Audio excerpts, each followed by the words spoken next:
He was trying to mic crypto. Yeah. Yeah, that's fine. Our Wi-Fi is not well suited to mic. Well, but it was going to address, Mark, I mean, and you could have gotten a bunch of community members. Mark? Matt? Matt, did you want to ready? speak on? Why did I say Mark? All right. Good evening.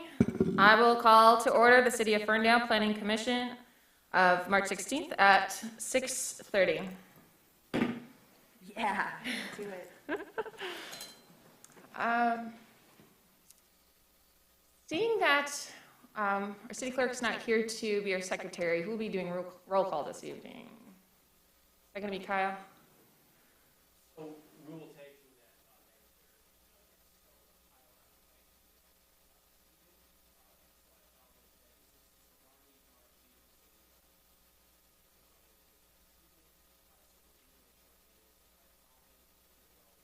order of the days. So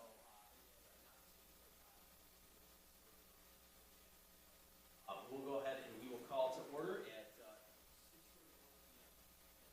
call the roll.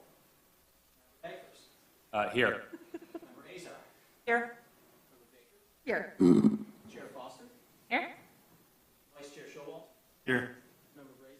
Here. Member Husky. Paul. Here. I did receive notification from Commissioner Haskew that she would not be able to attend tonight. Motion to excuse Commissioner. Motion to excuse Commissioner Haskew Yes, thank you. from Commissioner Brazen Support. and support by Commissioner Baker.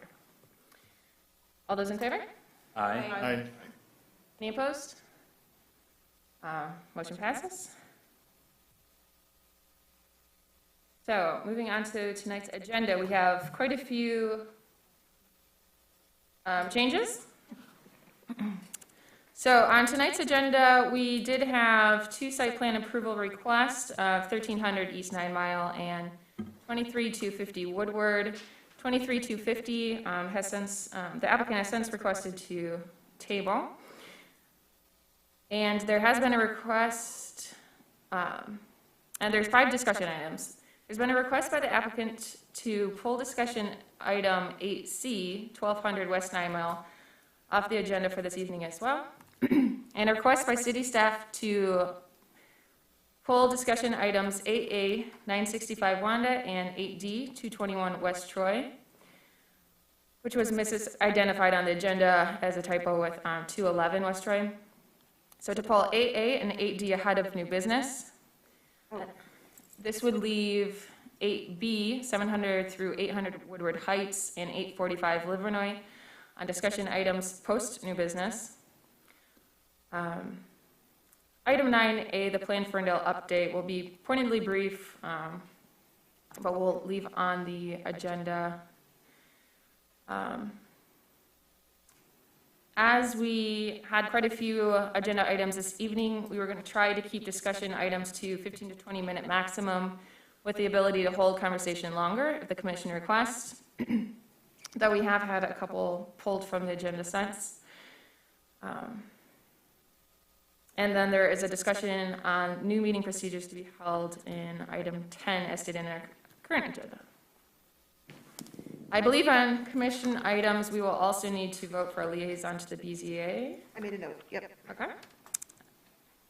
So are there any further suggested amendments or questions on that? Chair Foster, was that, so we're striking 7B, we're not considering that site plan this evening. Correct? And then the request was for item, the first discussion item to still be 8A? I didn't quite So follow. 975, Yes.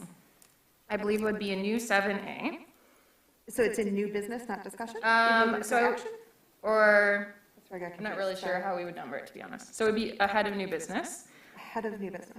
So set 8A and 8D were requested to be ahead of new business, then to move on to new business. I would say, if the commission is opposed to the moving, especially with the one site plan, I would say that that would be okay to leave in the discussion items. That's what the commission wishes. I guess I just wanted clarity on whether there's now action on 8A and 8D. No, it would be held before new business as a discussion item. 8A, or discussion items. Am I not making sense? Sorry. No, I'm not following something. So we they're had they're 5. not old business, right? So we're just now having 2 sections of discussion items? That is the request, yes. Okay. Sorry for the, So we'd have discussion items as so now number 7 is discussion. a new number 7 of discussion items with 975 Wanda and 221 West Troy. Then new business would be number 8 with consideration of the site plan 1300, tabling the 23250, and then And now a new number 9 9. of discussion items with the Woodward Heights and Livernois. Okay, got it. I would propose an update to the agenda as follows. A new item, number 7, discussion. Item 7A, discussion of 965 Wanda. 7B, discussion of 221 West Troy. New business will now be item number 8. And then a return to discussion items, item number 9, with 9A being discussion of 7 to 800 Woodward Heights mixed use with multiple family, and 9B being discussion of 845 Livernois. Okay, cool, got it. Have a second? Through the chair, the then renumbering of the remaining items as well, and I can second that. The renumbering of new business to 8A, consideration of site plan approval. Other side. Oh, So Brazen seconds with a friendly amendment to move administrative items to 9 to 10 and commission items from 10 to 11, adjournment at 12. thank you, Commissioner Brazen. I accept the amendment. Thank you. All those in favor of the agenda as proposed? Aye. Aye. All right, motion passes. On to approval of the minutes. This evening, we have minutes from the prior 2 meetings for approval, January 19th that have been revised, and consideration of minutes from February 16th. And we may take these one at a time, as I do have edits to February's minutes, if we would like. And if so, I would request a motion on January's for approval. Make a motion to approve the minutes from the January 19th, 2022 planning commission meeting. Support. All those in favor? Aye. Motion passes. For the consideration of the minutes of February 16th, I have 2 amendments, one for the motion of 180 Vester site plan.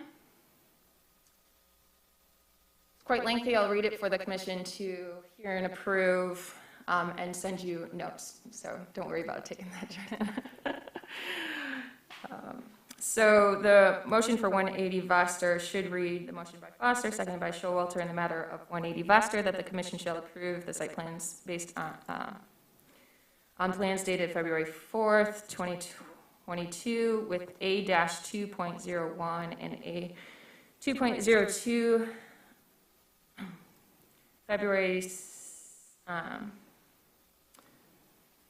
dated February 7th, with functional concept A revised to .1522, with the findings as submitted in the packet as written in the agenda packet 1 through 4.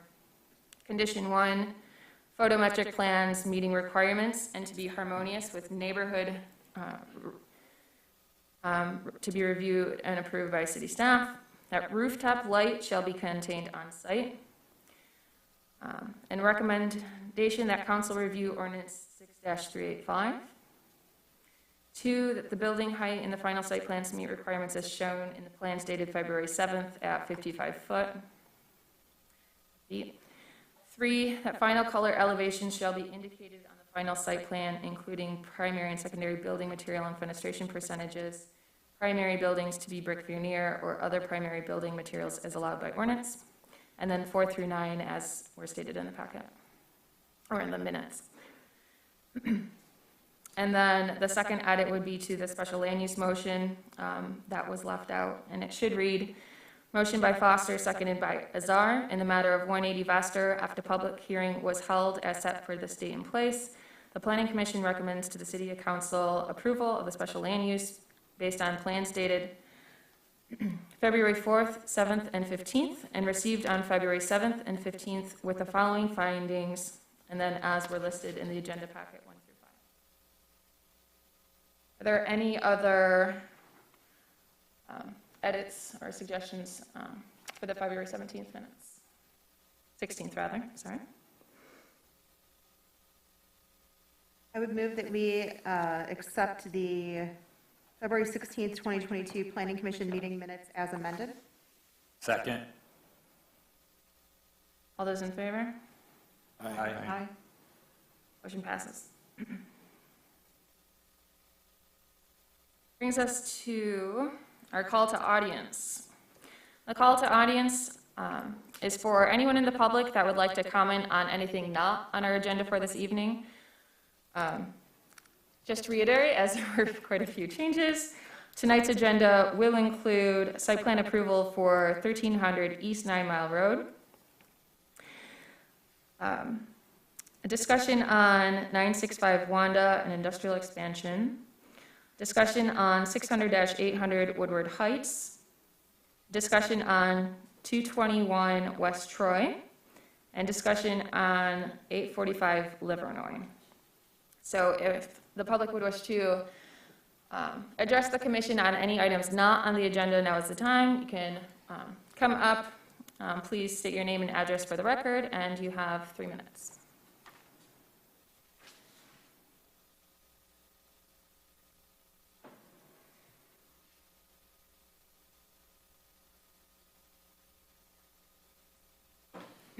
All right, sorry, seeing none, we will move on, and as we have no public hearings or old business, we'll move to our new number 7 discussion items, starting with the discussion on 965 Wander, the industrial expansion. I'll ask our city staff to introduce the topic, then the applicant to explain the request. Then we'll open it up for any public comment before we move on to discussion by the commission. Looks like we will have our CED Director, Jordan Twardy, to introduce. Yes, indeed. Thank you, Chair Foster, Planning Commission, members of the public. I'll just quickly tee this one off. So we have the property owner and applicant here today who will provide the details, but just at a high level, what's being proposed here is a significant industrial expansion of a longtime Ferndale business. That is 965 Wanda is a fully leased industrial building, brass aluminum forge, Valentine Distilling, Allied Printing, Diamond Y, and Jeff, did I miss anybody there? So you have several different types of businesses in that property. That's one of our earlier Brownfield program recipients. What's being looked at here is an expansion of brass aluminum forge space in a 3-section building, and that's the gray building at the top there to the north, and then to the west is another industrial building that is what is called spec. So that could be for Jeff's business, it could be for additional users. And south of that, and the reason I'm still up here, is a proposal that's being discussed is to relocate the city's southwest storage yard, which is at the south end of the Ferndale High School property, to this property.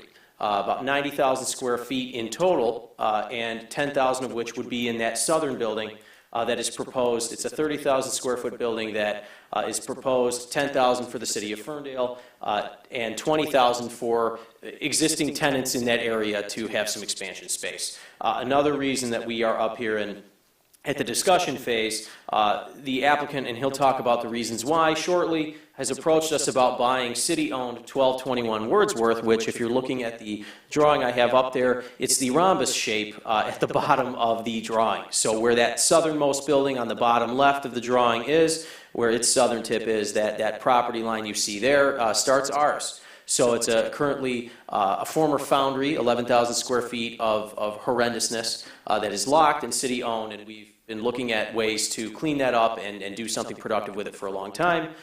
The owner of 965 Wanda, Jeff, approached us about that.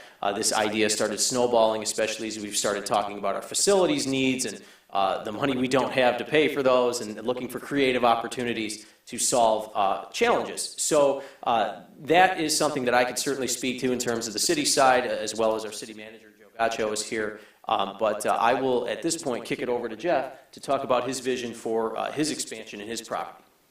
Jeff?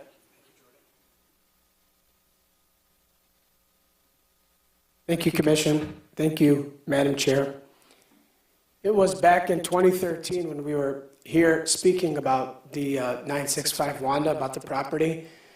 And it feels great to be up here today to talk about an expansion. With things happening around the world with the supply chain, it's been unfortunate for some, but it's been, for us manufacturers, it's been fruitful. There's been great demand for product to be made in the United States, to have products dual sourced, some from America, some from other places. So it's created such a demand that we are looking at expanding. We are expanding. We cannot keep up with the demand of aluminum products right now. There's been a surgence in the electric vehicle market. They have to be very lightweight. The batteries are very heavy. So we're in the right place at the right time, again, as we were back in 2013 to buy this building. We have brand new presses that we're purchasing, which we've never done before, because we're able to get into some long-term agreements with the customers to manufacture their products. So with that expansion, we have this connecting building that you see. I refer to it as a terminal building. That's where the inventory will be stored, where material will be received. And it's because of the manufacturing and the flow of the processing of the parts is what helped us, is why the building is laid out the way that it is. It's all dictated by the flow of manufacturing. So we exhausted efforts to bring the building forward. But that created an issue with circulating around to the back of the building. It created some safety concerns. Initially, we didn't even think we were going to be expanding. We even thought about just bringing tenants in and having a roadway between the two buildings. But again, we've been very successful. There's been a demand, and so we're taking the space for ourselves. And the flow of the product is what dictated this layout that you see. And having that property, Wordsworth property, helps create access to the property from two different points for our tenants and for ourselves. So what you see in front of you is the result of what the demand is right now. Thank you. At this time, I'd like to open it to the public for any comments on 965 Wanda.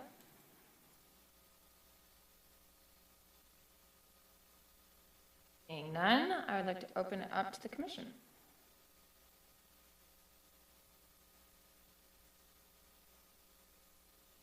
Any commissioners have any comments or questions for our applicant?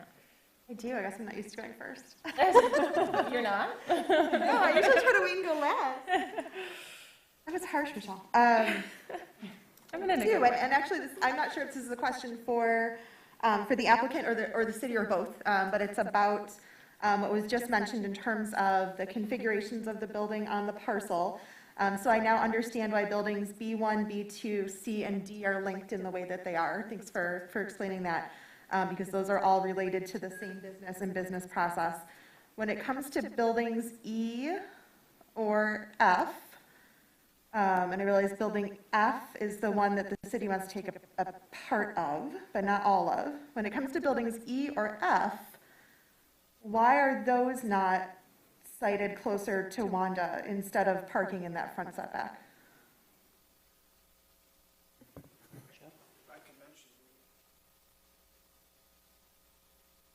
The parking was a concern. So having that parking for the employees up in the front of the building creates great value. And also just the way the trucks, they're going to be unloading the material. They're coming off of Wanda, and they're able to just make a quick turn and back right into the building. Actually, they're gonna pull right into the building. The whole bed of the way the metal, when we receive the metal, it's on a flatbed. Okay. So that truck is going to back right into the building. And the metal will be taken off the flatbed with cranes, but that's why we couldn't have a building up in the front. It was for truck traffic and for parking for our employees. But obviously the trucks aren't going to drive through the cars, right? So you've got 3 lanes of car parking, and I see maybe 2 points of access through for trucks and deliveries. Why I apologize.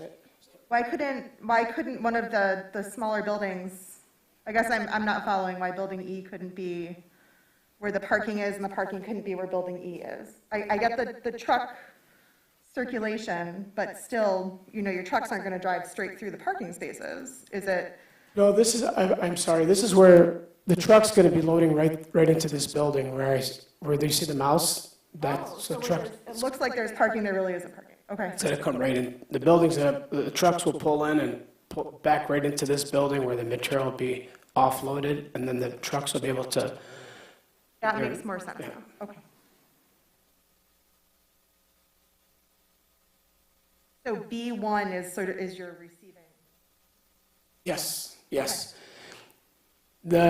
Excuse me, but the amount of raw material that will be received with this operation, it's very substantial. So we felt that as part of the operation to centralize where the raw material would be stored, so we wouldn't have 2 different places.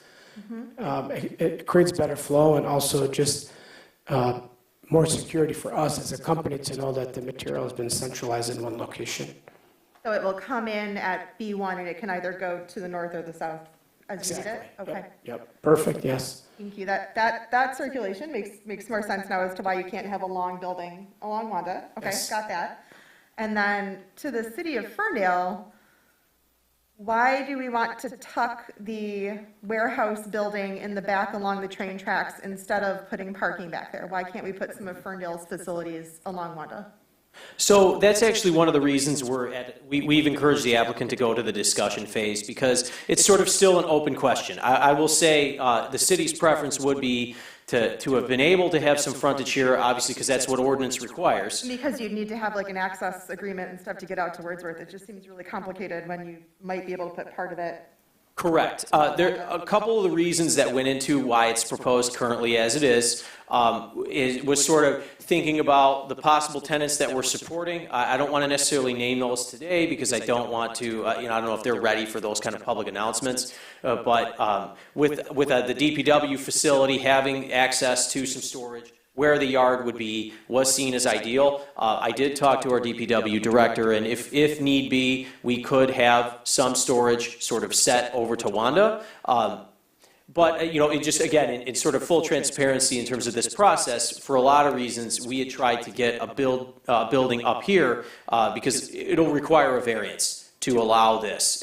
So we're kind of talking through different ways to site it, and I think, as Jeff outlined for his business, there's really no other way to contort this. We're obviously sensitive as well to the tree canopy back here, so we really tried to stay away from that. But it's still an open question in terms of how this southern building is. That's why we're kind of at the discussion phase. We want to kind of work that out. There's a few stones left to turn over there in terms of what's possible. This seemed to be, when you try to satisfy all parties, this is the configuration that seemed optimal. If we felt that, a trade-off had to drop off, for example, maybe providing extra space for other tenants, if that had to drop off, for example, the DPW could shift their storage over to Wanda, and we could find a way to contort that, but we would also have to navigate the parking concern, parking and circulation for the rest of the users. So there are still some possibilities, but this configuration gets us to a point where we could achieve all of the initial objectives we sought to. Which was potentially accommodating the yard, assuming the city approved that. And obviously, of course, any approval here and use of this space would be contingent on city council approval of the sale of property or the use of that property. But just sort of in the dream space at discussion in terms of looking at a concept, we tried to go we tried to go in such a way that we could sort of get all the community wins that were identified. The one that we could not find an area of win was the preservation of all these trees. That was a huge goal that we started with. That's not certainly, you know, in terms of what we can control as a city. Theoretically, if the applicant were to come on their own and check the boxes of industrial use and pay into the tree fund, they could do that. But we tried to find a way to lay this out that would achieve all those objectives. But we weren't able to find a configuration that did that. So I guess I'm hearing that the objectives that you're trying to meet are city business objectives and tree preservation, which I really don't see how there's any tree preservation if Building E is where it is. And if the city yard is now, you know, where things get dumped and stored and, you know, you're going to have roads and stuff going through it. So in order for the city to do right by its own zoning ordinance, that's where I look back at this Wanda frontage. And I now understand why the property owner has a, you know, sort of a business configuration reason to keep his building in line with the pre-existing building. But in terms of adding new buildings to the site, when this comes back, I would really be looking for something that complies with our ordinance, particularly if the city's occupying it. So I'm only one person, but that would be my feedback for the city. I understand the property owner's configuration for the forging business, but. Right. And if there's a way to do it that allows them to still comply with their site plan requirements in terms of parking and circulation and things like that, I think I don't want to necessarily speak for the applicant, but I think we would all be willing to look at that. I think what we were trying to do is make sure that, you know, the expansion itself has ordinance requirements it has to meet in certain terms of parking and placement and things like that. So, but feedback heard, and we are absolutely willing to try to make that happen. Yeah, that's all I've got. One more thing I wanted to mention. Oh, yeah. You know, there's some logistical value to the building where the city of Ferndale is looking at in the back, some economies of scale, because there is a couple Ferndale businesses, and like Jordan said, I don't want to mention who they are, but logistically, it makes sense for them, if they desire, that is where logistically makes sense for them to be back there. And that being the case, it creates an economic value for us to construct that area all together as opposed to separating things up in the front, which I think will also help the city so that they don't have two separate areas that they're working with. Everything is closer together and less steps, creates better efficiency. Thank you. Through the chair. One of the concerns I had with the site is obviously you guys are going to build it out to maximize the value and really get most use out of it. With the fact that none of the tree canopy is being preserved and you're building on quite a bit of the site, you've pretty much made it a very impermeable site where it's going to create a lot more runoff as opposed to all the trees that you have there kind of absorb the water. And I know in the way that's drafted up, a lot of the parking lots all say proposed asphalt and whatnot, which makes sense. It's an industrial site. I would almost like to see if there would be a way of trying to, in more of like the employee parking areas or whatnot, trying to use more permeable paving surfaces. I understand with like trucks and with the weight you're dealing with, that wouldn't be practical for that kind of a lane. But where you have like employee parking, I think it's more feasible to do something like that. And that would also probably be a lot better for your neighbors, residential neighbors, because they could be seeing a lot of water issues with all the building that you're doing on the site. Commissioner Hagfors.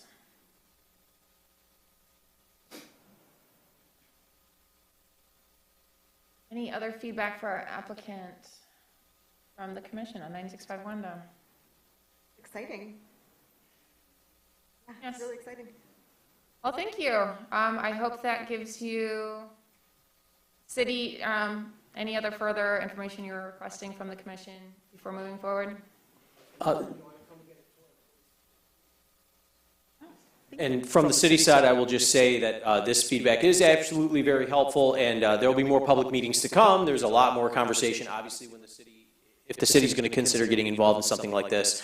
But we felt it was really important with the applicant's timing, wanting to move forward on their phasing. We wanted to get out there with it and say, hey, we're considering this. So there'll be more public meetings to come, and thank you for your feedback. Thank you. Thank you. Moving on to our new 7B, discussion of 221 West Troy, the DOT multifamily project. We will have our city staff introduce the project. Jordan, what have you? Sorry, you get to see me one more time.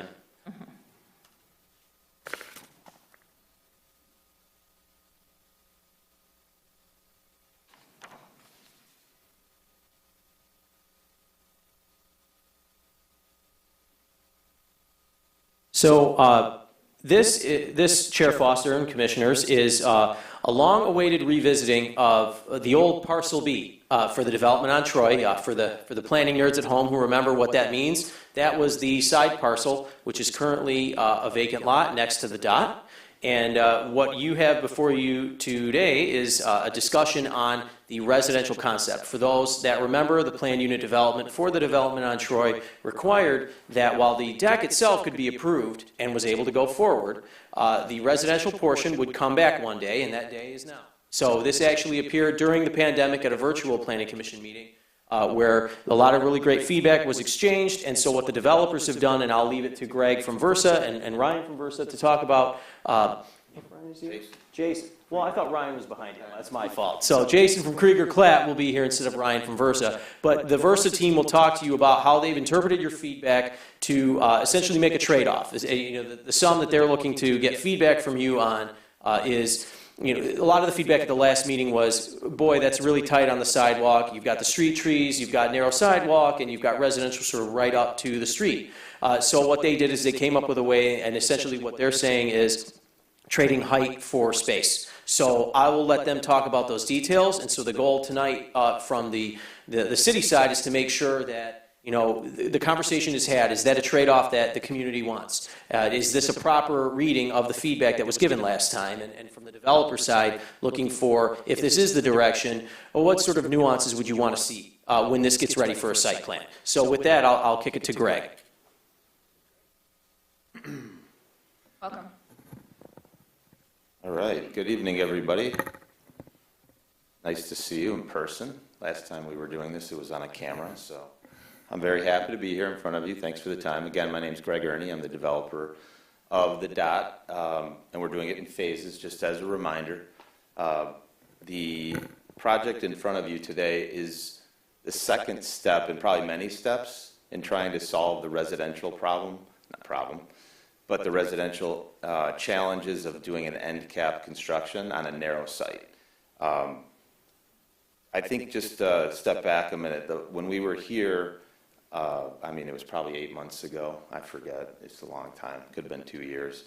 We presented a concept that fit perfectly kind of within the box of the PUD that was approved back in 2017 as part of the parking deck. And as we got into the initial design of the residential, because of having to have elevators and corridors and stairways, the unit count went down probably by 9 or 10 units from what the PUD thought could be done there. And that's just because it was a very high-level concept at the time that it was done. When the city kind of commissioned that design, it was really focused on the deck, not the residential. So we came up with a design that we thought, you know, fit the site, fit within the PUD, and, you know, there were some challenges, and what came out at that meeting, I think really the biggest issue, aside from people's personal beliefs on design, which we're not here to talk about, we're here really to talk about, in order to advance this to the next level of design, we wanted to put a concept in front of you whereby we try to create a transitionary zone on the first floor. I think the biggest takeaway from the meeting was that the sidewalk was way too narrow, especially if you try to include trees and entrance-exit doors for ground level residential. And I heard that loud and clear, and I agree with it. At the time, we were just trying to, you know, put a concept forward that fit well within the PUD and gave us the most unit count we could.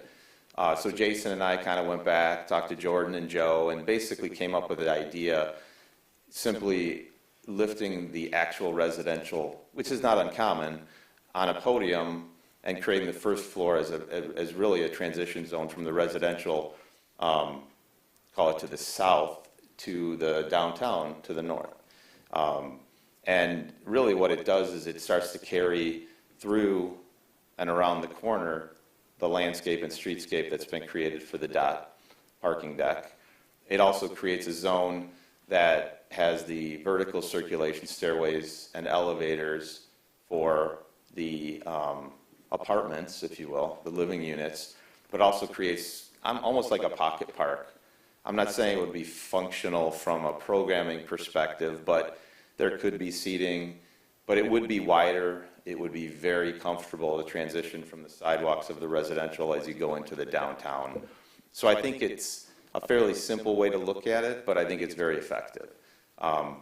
It also allowed us to up the unit count to about 18, which is very helpful because it's not cheap to pay for vertical circulation like elevators and stairwells and not have a decent unit count. So right now we're here just to talk about that idea. The second sheet of in the letter we submitted to Kyle, basically we just put an axonometric drawing in. We do have some other sketches and things, but really for today it's to talk about the concept.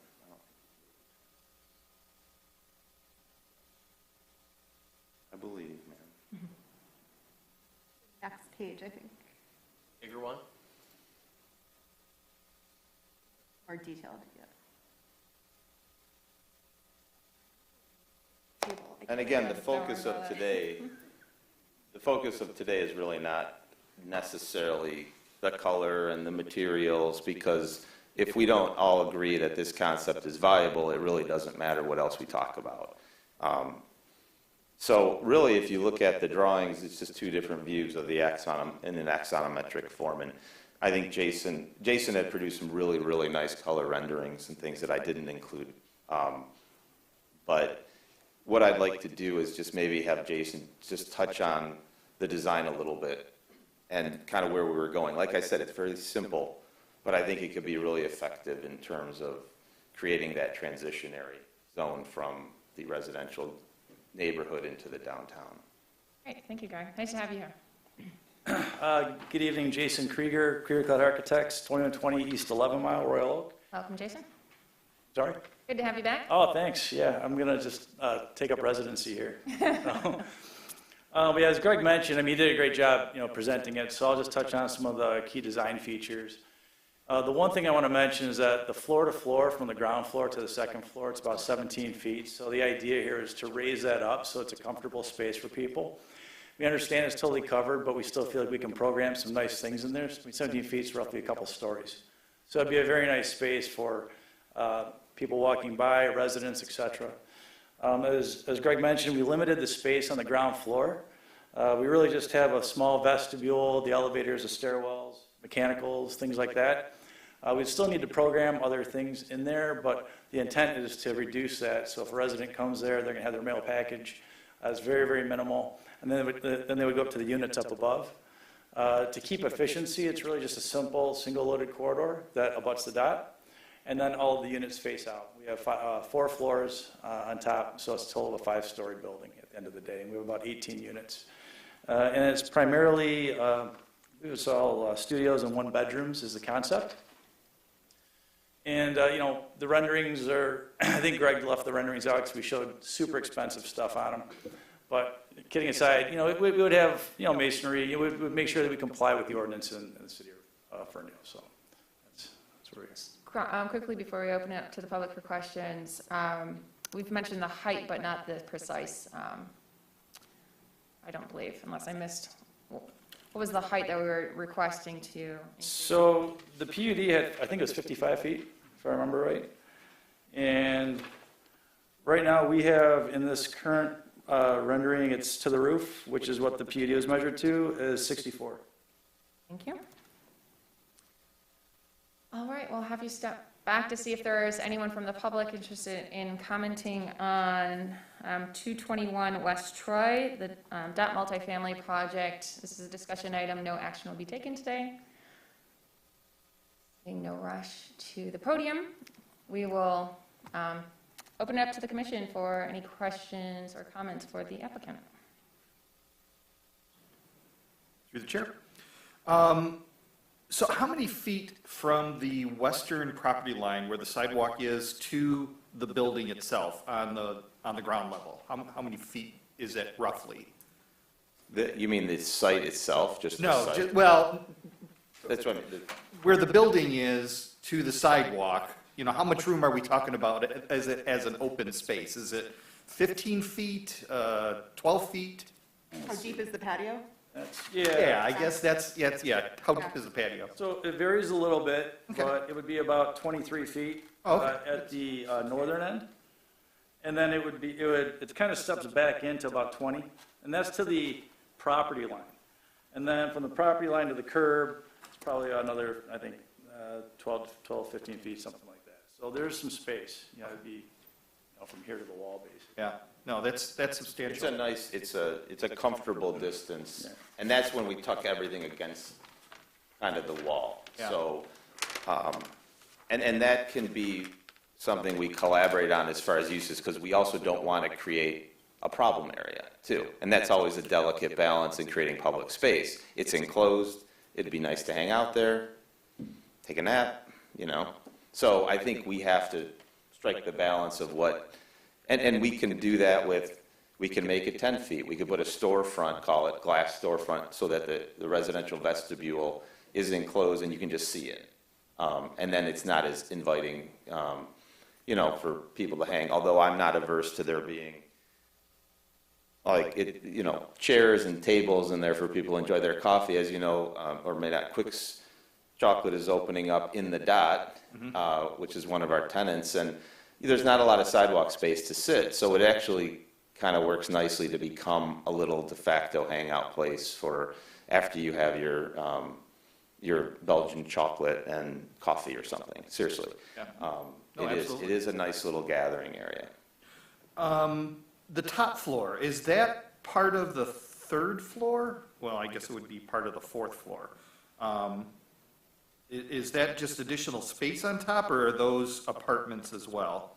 Those are apartments. They step back in our concept design just to pull it back, because we toyed with not even having that level, but to be honest with you, we're losing more units, which we can't really afford to use. Again, and our goal here is the affordable housing market too, and there's a lot of economics associated with the vertical transportation, the stairwells and such, that we need a few more units.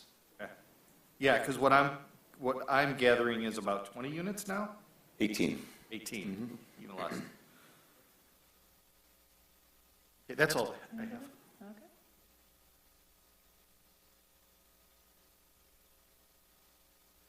Through the chair? My questions were about how it would be lighted, maintained, activated, sort of the things that you alluded to already, Greg. Do you see this being something that Versa maintains, or a partnership with the DDA, or how do you sort of? Well, I see it a partnership with the DDA, partly because there might be some programming elements Yeah. involved. We even threw out ideas like there could be a small amount of space for, not an office per se, but an area to meet for people to have, maybe it's an enclosed area that's, you know, cordoned off like with a glass storefront or something that's almost a little meeting area to be used for meetings and gatherings. So I would totally look at it as a collaboration, partly because I also want there to be the opportunity for it to be used for, you know, somebody to not necessarily rent, but to use for, I mean, all your typical, stereotypical items in a downtown, your corner music festival or your poetry slam or whatever you want to do. And as you For the remember, Christmas tree lighting, you Exactly. know, the tent, because now you've got. Exactly, yeah. Yeah. and as you remember, Troy Holiday Street weekend. is a festival street now. I mean, that was a big concept the city pushed with the way they did the pavers and the way it lays out. So this is just a transition and almost support space in a way for it. So I could even see a storage closet of sorts for the city to use for things that they need in to use in the downtown. I'm not, you know, there will be some excess space we could program in there if we need to. I like that idea of it being, you know, there being some sort of maintenance agreement with the DDA or something, because it does then make it more clearly public use space. Right, I think the lighting is going to be important to make it feel inviting and feel safe, which obviously you guys have already recognized. And then the incorporation of the residential vestibule, I think that's really interesting. Thinking about deliveries and traffic circulation and also just general visibility as a pedestrian, either coming into or out of the building. Some more glass might help with that feeling of safety. Yeah, it's an interesting idea to incorporate maybe a little bit more of the glass so that you don't feel like you're walking out into a blind space or vice versa. Yep. Really cool. Thank you, Commissioner Baker. The height doesn't, the 55 to 64 is not a big issue for me. I'd be looking for feedback from the council or neighbors on that. I think the height, particularly if the office gets built, which will take us up to 70, you know, it fits in with the overall development. Commissioner Baker, anything further? No.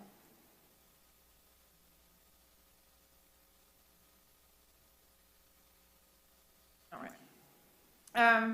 Well, so similar, sorry, were you saying? So similar to what Commissioner Baker was saying, the first floor, I do like the glass concept. We do have in our form-based zoning ordinance a requirement for a certain amount of fenestration on the first floor.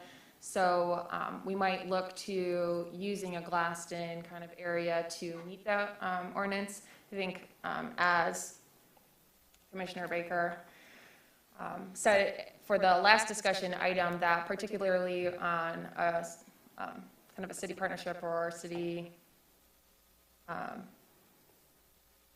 shared space, we really look to, you know, follow our ordinance as we do for all of our applicants. And so just making sure that we look at that fenestration requirement. Yep, agreed. All right, anything else? Any other questions from you for moving forward? Have we give you everything you need? Yeah. We like to keep it simple. Don't overcomplicate it. So, All right, thank well, you we're very looking much. forward to seeing you again. Yep, thank you very much. Nice to see everyone. Thank you. All right, moving to new business, item 8A, consideration of site plan approval for 1300 East 9 Mile Road, Seeker Stash. Planning Commission is the approving body for site plan approval. We will start with an introduction from our city planner, Kyle, it looks like, tonight.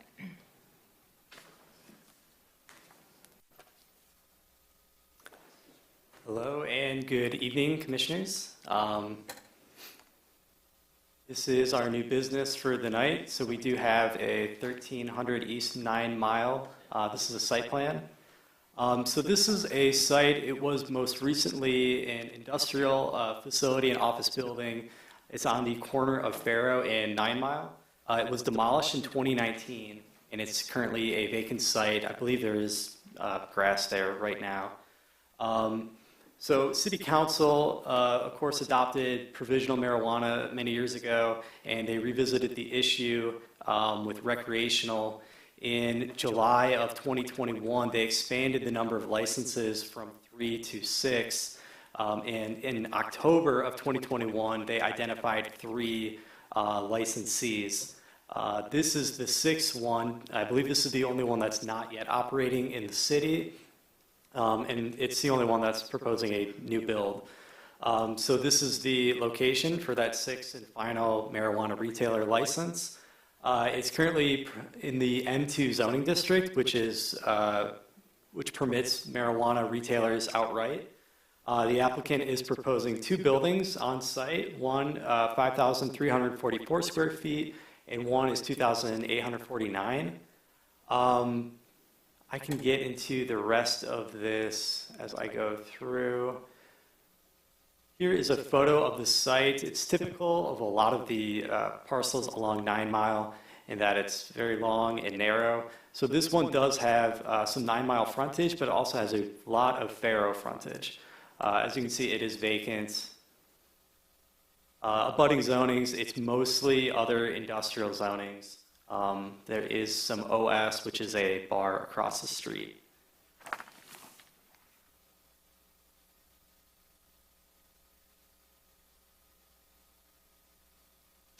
So here's the most recent site plan. It's gone through quite a few changes. As you can see, the site is about 60% utilized facing 9 Mile.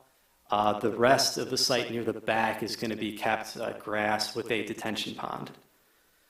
In terms of access management, they're proposing a two-way drive off of Pharaoh. So people to enter the site will have to leave 9 Mile, go down Pharaoh, and then turn into the site. They are proposing a one-way exit out onto 9 Mile. Generally, we only permit one such driveway per parcel, but for parcels that have a frontage greater than 300 feet, such as Pharaoh, the commission can permit another driveway. To kind of lessen the intensity of that, they are proposing an exit only onto 9 Mile. There are some conditions that the commission should check out in terms of proximity to other driveways, or their driveways across from 9 Mile. The parking is a concern for any site that we talk about, it seems like. So they are permitted 29 parking spaces. That would be their general requirement. Marijuana retailers have the same requirements as a medical facility or medical clinic, which is functionally the same as retail. So end of story, they have 29 parking spaces that are required. The ordinance does permit you to go 10% over that, so bringing them up to 32. Originally, they came forward requesting 54 spaces. That's quite a leap. When I spoke with the police, they were very adamant about getting as much parking as possible on this space. They've noted that other comparable uses in the city have had a lot of traffic and parking issues. So the police asked within reason to get as much parking as we could. He was also very adamant that there could be no stopping, standing, parking whatsoever along Pharaoh, as that's an emergency route. When we were doing the review, we found that the Planning Commission could increase that parking maximum, just like you can waive parking requirements. But we did notice upon a more thorough review that according to our marijuana regulations, we cannot do any parking waivers for marijuana-related businesses. So essentially, we're stuck at that 32 for now. We've recommended keeping the site plan kind of as it is, but just leaving 22 parking spaces as banked future parking. So these are highlighted on this most recent version of the plan here and here, and those would remain as landscaping. And just for the commissioner's reference, those are the site plans that are provided at the table. That is true. So those came in after the agenda was posted, so I have provided copies to you all and to the public in the back. They do have the required amount of ADA parking, EV parking, and above and beyond bicycle parking. The building design, it's within our M1 district, or M2 district, so it does require form-based code, so that's why it's pushed up right up against 9 Mile. It has to be within 0 to 15 feet. They're proposing wood on some of the building, which is generally not permitted for an industrial district, but given the retail nature of the business, the commission has the authority to make that deviation and permit the wood. Landscaping has all the requirements that they need. Surprisingly, our detention ponds do require some landscaping, which I think are pretty rare in the city, but they do comply with that.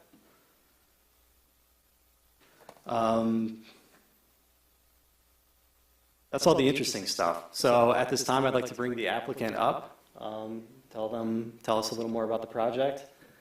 I thought it was.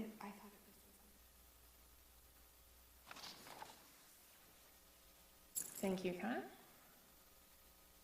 Welcome. Welcome and good evening. I'm Todd Levy. You guys, a lot of you have seen me here before. I did a lot of the Gage stuff when we did the Gage Provisioning Center and Retail. Now I'm actually one of the applicants here. So here with my partner Scott Roberts and our architect John Guma.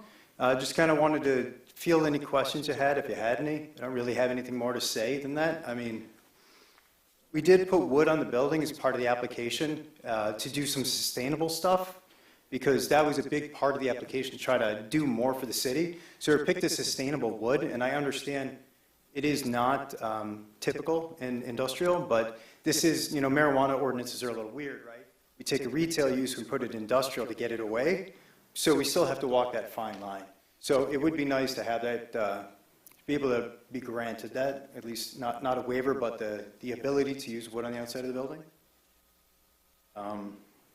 It's really all I've got right now, so you've got questions, I can field some, and Mr. Goma can field some, or, I can get Scott up here. Great, thank you, Todd. All right, with that, I will open up to the public for any comments on the consideration of site plan approval for 1300 East 9 Mile Road, Seeker Stash. All right, well, it looks like no one's pushing you away, Todd, from the microphone, so we can open it up. I do want to maybe start with the parking waiver. So it was found that through the business license ordinance, we are not permitted to give a parking waiver for marijuana use. As it was said, though, the applicant and police are requesting increased parking. So I don't know if we want to, I think there would be a couple of potential paths forward if the commission did see it fit for this site to increase the parking. And I think that would be for city council to review the business license ordinance. The planning commission would have an alternate route to potentially look at revisiting the parking requirements for the specific use. However, noting that this is a new use that we're still figuring out, this could be a somewhat temporary issue potentially. So that would be some discussion around that if the commission would like. But I will open it to any questions or comments.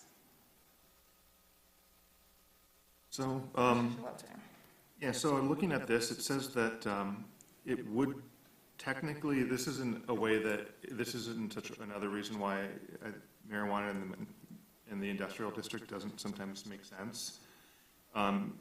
Wood actually isn't allowed in the industrial district because there's no, would you consider wood siding probably, and that's not a permitted use within the industrial district.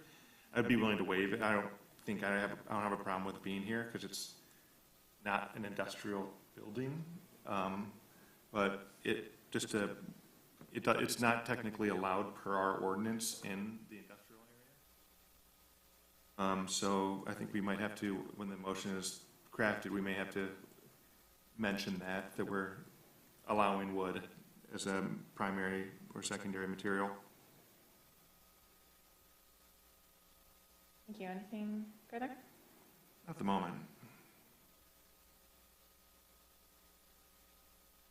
Through the chair, I have a question about frontage and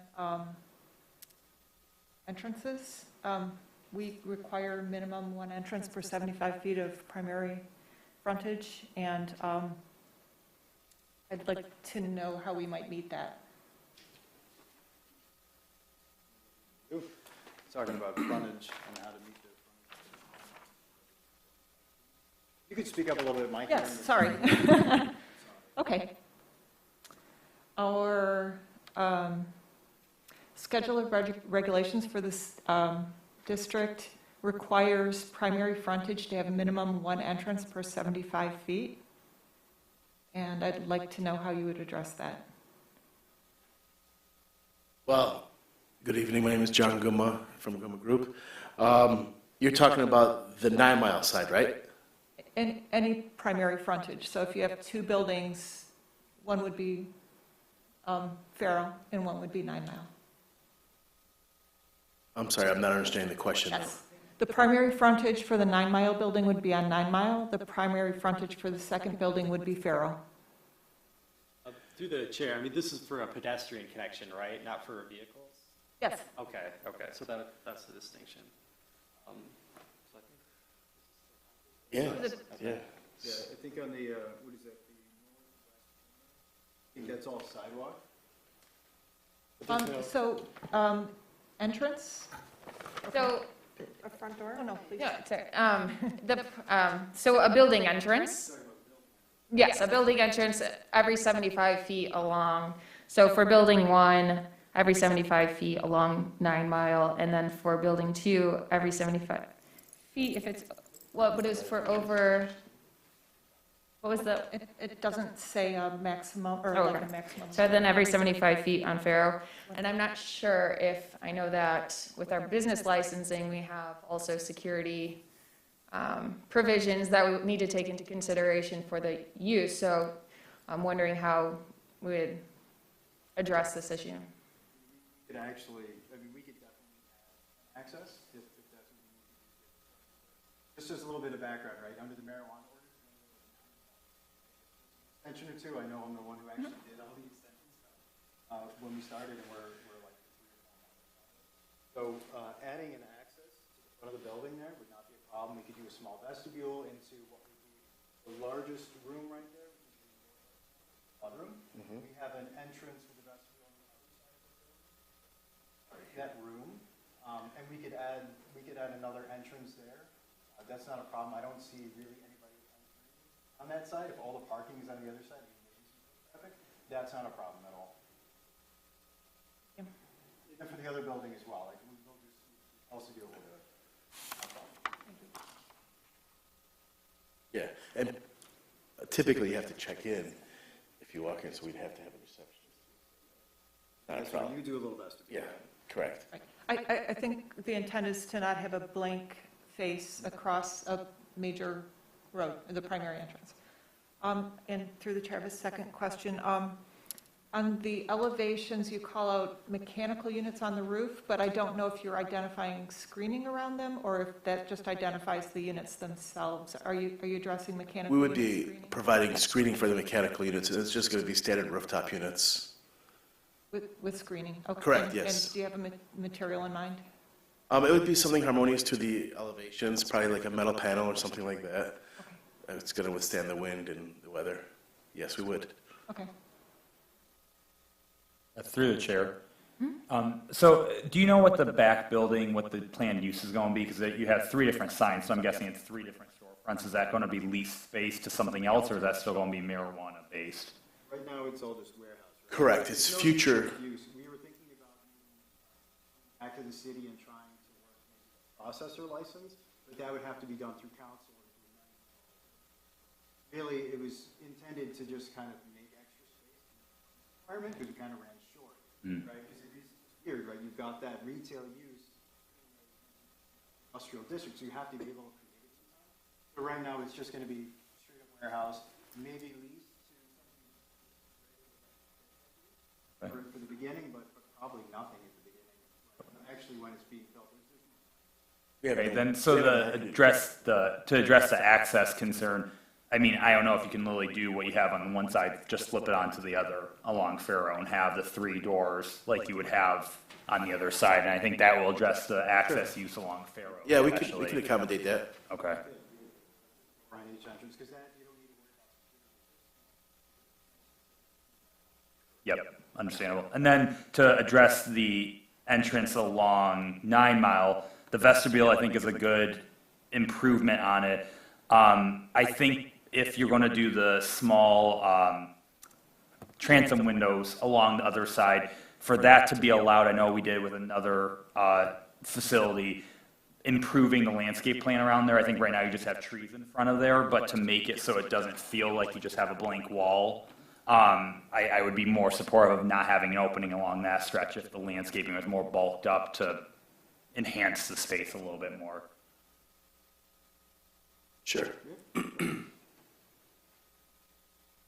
I'd like to amend what I said earlier about the siding. According to your elevations, it's not real wood, it's metal wood, so. Yeah. Okay. Metal wood. It's metal siding with. I was going to say that, yeah.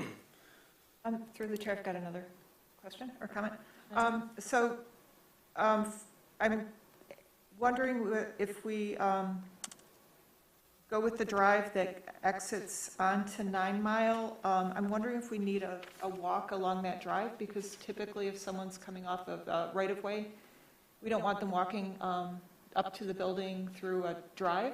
So we would like to see or need to see a pedestrian walk adjacent to a drive. I believe we have a pedestrian walk through the driveway. It's probably just really small. You can see. The way you have it labeled, it says lawn, and then it's where the concrete goes. So it just, there is like a border along the drive, but it's not a sidewalk. I think it just looks like a decorative border. I had the same question about site circulation, Kristen. Okay. On the north or the south side of the? On the, North side? the drive that goes to 9 Mile? I mean. Yeah, the east side of the building. I know Ferndale. East side of the building, just to have a walk on either side of the, well, where it makes sense to bring people into the building without crossing traffic. Yeah, it's all sidewalk. Curb, side paving. Yeah, yep. Little screen wall. I see. Thanks. Mine was more related to the front door question, but I see. Okay.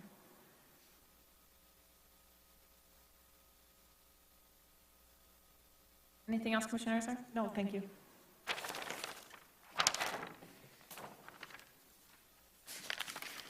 Through the chair, Councilman?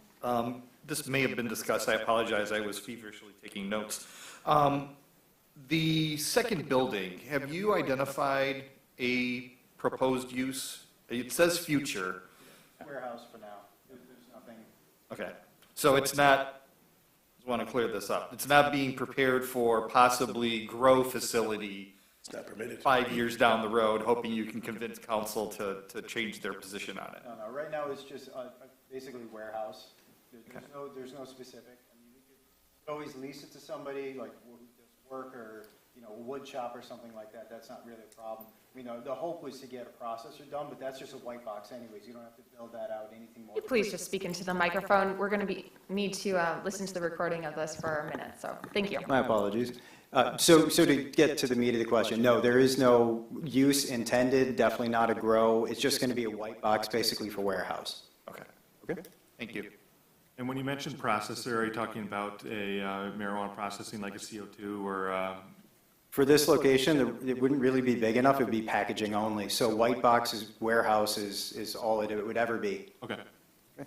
But it's also important, so if this, in the universe where this leaves the property, like it would be hard to move this property onto someone else in the future if there's just one building up at the front, right? Or if it's built out kind of weird, you still have to prepare, to make things fit in each district, right? So right now, the warehouse makes just the most sense. But we're definitely not planning on moving. Through the chair. I've got some questions on site circulation and that extra driveway. First for our city staff. Kyle, you mentioned something in your introduction about our regulation about driveway adjacencies and looking at where the driveway is on the building to the east. There's sort of a really large double stacked, like a loading driveway. And so if I'm looking at this correctly, there'd be sort of a little strip of grass. There'd be the big driveway, little strip of grass, and then another driveway. So we'd essentially have sort of 3 drives stacked in a row along 9 Mile, emptying in and out of a bike lane. And I'm wondering why we like that, and what you were talking about in terms of a driveway adjacencies. Was that about across the street or next to each other? So that is across the street, Okay. and also next to it. I mean, these are just the conditions that, the commission needs to look at when considering this extra driveway. I know that the city engineer took a look at this, and they didn't raise any major concerns, so that's why we've moved forward with the proposal as it is. Agreeing with this being a great illustration of why this use was perhaps not best fit in this zone, this district. This is a great example of it, Matt. We still have a goal of, at a minimum, bikeability, if not walkability, in the future along East 9 Mile. So the additional driveway, I guess I'm looking for,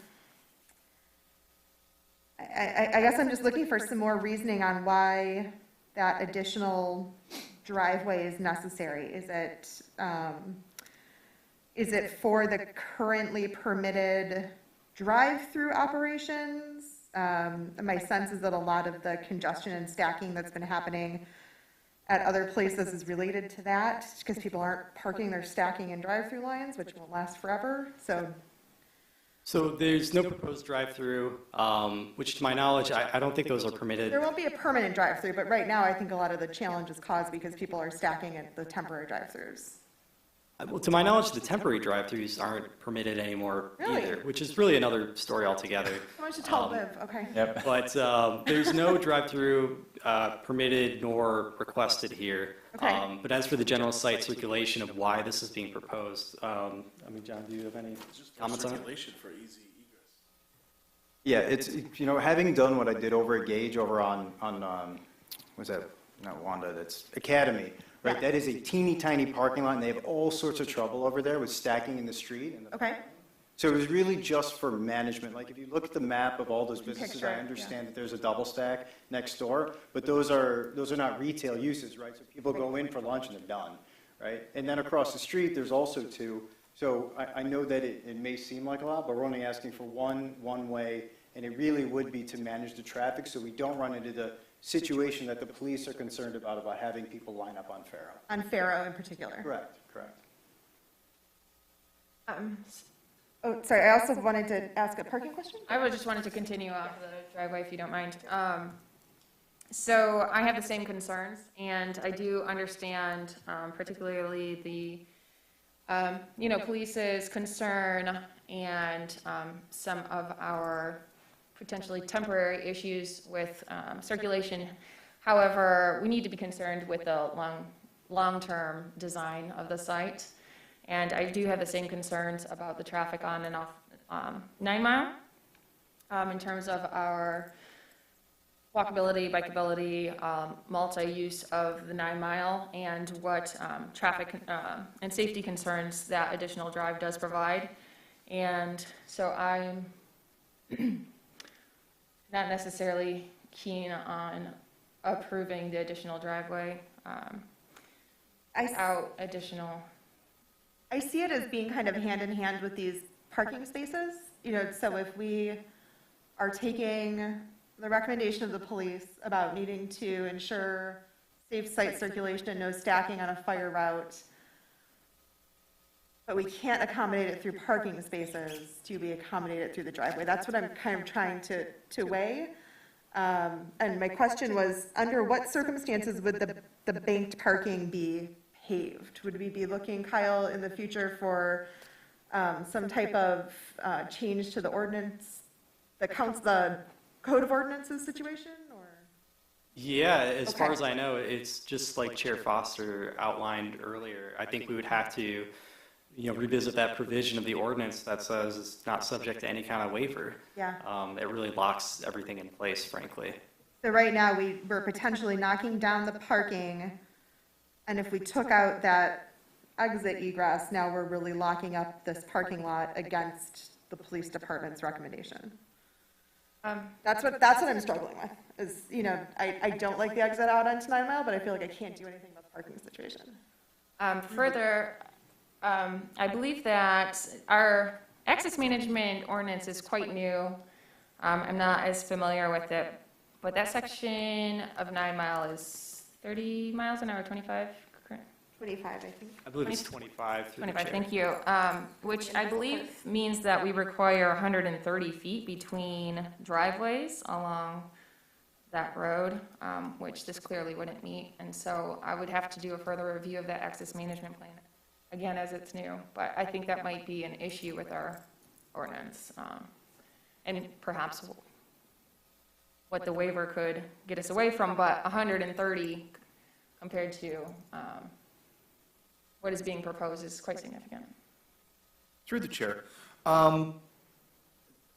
Personally, having experienced some of the traffic buildups at other facilities, I actually like this idea of the additional driveway.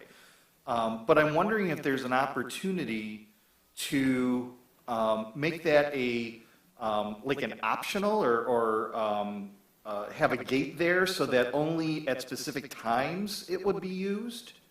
Or that it really is exit only? Well, it's always exit only. Well, it's exit only if you follow the sign. If there's a gate, it's actually exit only. You can only activate it from one way.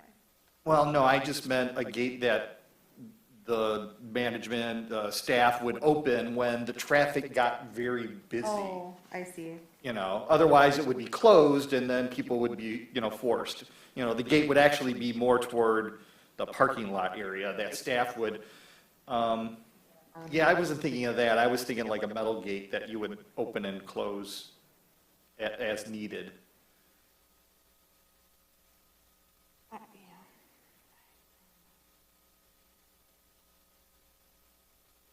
Chair Foster, are we considering a parking expansion approval motion tonight, or did we take that off? We the no table? longer Okay. need the parking expansion motion, as we cannot approve a waiver.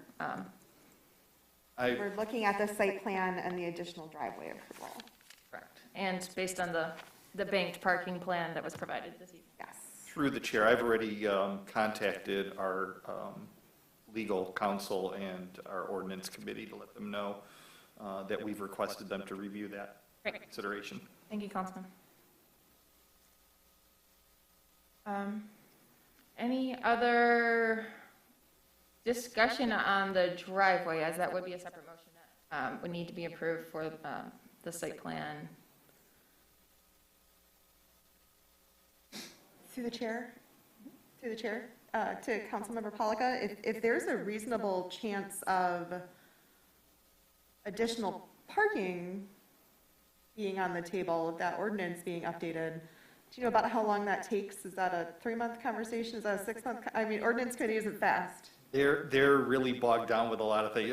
Last meeting, we gave them the lighting issue, and they Yeah. have some other things that are on their plate. So it could be a few months before we get a response to that. Because I was wondering if the driveway approval can be conditional. If we can't get extra parking, then I agree with the driveway recommendation. If we can get all these extra parking spaces, then I'm not as inclined to have the extra driveway. But I don't know if that's reasonable based on how ordinance committee works and that timing. What if the future bank parking space was not landscape, but it was loading space? I believe that would be permitted under the ordinance. So just through the chair. So it would be paved, but you wouldn't mark it for parking. You would just put yellow markings for no parking right now. That's the idea, without remembering the loading space that is permitted under ordinance. I just think you run into problems. I mean, Yeah. I don't know if that's going to solve the traffic circulation problems, because it's only going to handle about 4 cars anyways, with spaces in between the cars. I think this is all about balancing the harms, and also on the idea of a conditional, I think we're going to run out of time. We're already like 4 months in. We got 5 months to build this thing. It takes about 7 months to build something like this, minimum. Understood. Yep. So I think we're going to run out of time. So it's really, this is about balancing the harms, I think. Understood. That's why I was curious to the councilman about how that process works on their side of things. I don't need to die on a hill for an exit lane, but I don't love it.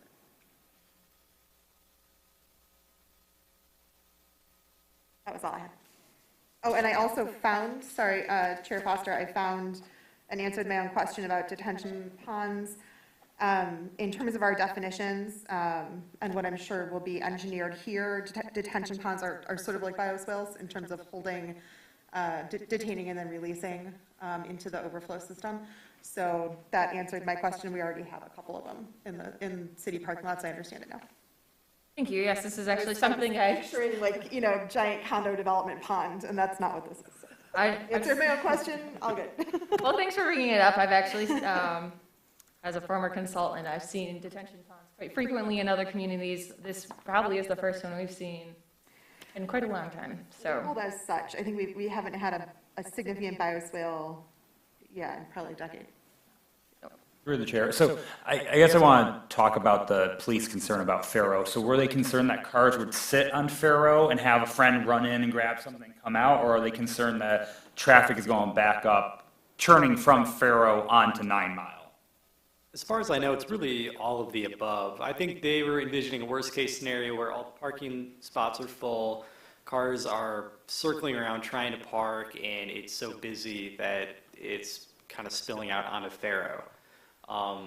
And again, I think they were coming at that as like a worst-case scenario, just from what they've seen in other sites that are existing and pretty tight on parking. Because I guess I don't know what a exit to 9 Mile would really accomplish then if that's the issue, is that there's no parking, and so a car is going to just sit there anyways if they still can't find parking but want to pick up something. And if without having that parking lane along Pharaoh, I almost kind of feel like I would be more okay if they want to add a second entrance on Pharaoh with that direct access to the trash compactor in replace of doing the exit on the 9 Mile. So you'd still have your two driveways, but you're putting them onto a side industrial street and keeping them off of the more pedestrian, bicyclist focused street. Through the chair, I think the biggest concern is the fact that your traffic is going to be backing up to 9 Mile from people trying to turn left into the parking lot when you have same traffic trying to pull out of that parking lot. And no one ever, I mean, it doesn't matter how wide you make a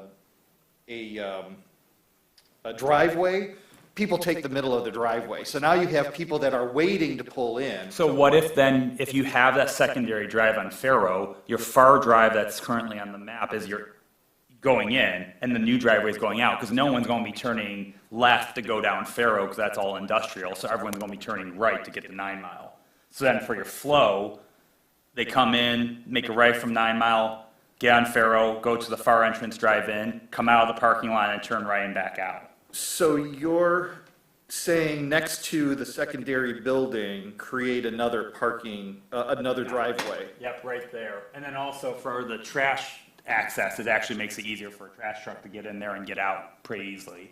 Yeah, we were thinking about moving that dumpster enclosure directly across from the curb cut. Yeah, So but if that would have solved that issue. Yeah, that would solve that issue, and then I would be okay with an extra drive on that street than the extra drive on 9 Mile. How apart would they be? 10, 20, 30, 40, 50, I don't think. 90 to 100 feet. I just still think the only thing that accomplishes the goal of better circulation for more people is more parking. Well, if there's a lineup, in the universe where there is a lineup on Yeah. Pharaoh, like, Yeah. you're gonna block both entrances anyway. That's what I'm thinking. Yeah. Just gonna get bottlenecked. You're gonna have 3 or 4 cars stacked and now you can't use either. I would imagine that probably would be something. Yeah. Well, then wouldn't that be the business's responsibility to try to manage that? Because I know we've had that with other businesses too, and it was kind of like, it's your customer base, so you gotta be able to manage that and make sure it still, acts as a street and it's not Pharaoh, just doesn't become an additional driveway for you guys. But I guess they're saying they're trying to do that through the 9 Mile. through the 9 Mile. See, and I don't know, I mean, I get the concern about cars getting stacked, but I guess I don't understand what the benefit of having the 9 Mile exit is, because then, are they just going to turn on a 9 Mile and sit in the turn lane then, and then back up then 9 Mile now, as opposed to just backing up a side street, or? You can't go in there. Yeah, So once you're out, you're gone. correct, but like if I can't find a parking spot, am I direct, I say, hey, if I can't find a parking spot, get out on 9 Mile, or do I just keep driving around the parking lot and then ultimately bottlenecking it anyways, like you're saying? Typically, when you get frustrated, you're just gonna be like, I'm not going there again. You're gonna go down the street. Like, busy gas stations, you just go to the next one. Yeah. Hopefully, that's not the case, but it's all about convenience, right? How many parking spaces are included with the reduction of the 22 bank spaces? Yeah, 32. 32. And so it also looks like we have the ability to stack at least 15 cars with the driveways there. Although I understand that there could be slow ups and, but I mean, there is quite a bit of space on site to queue and park.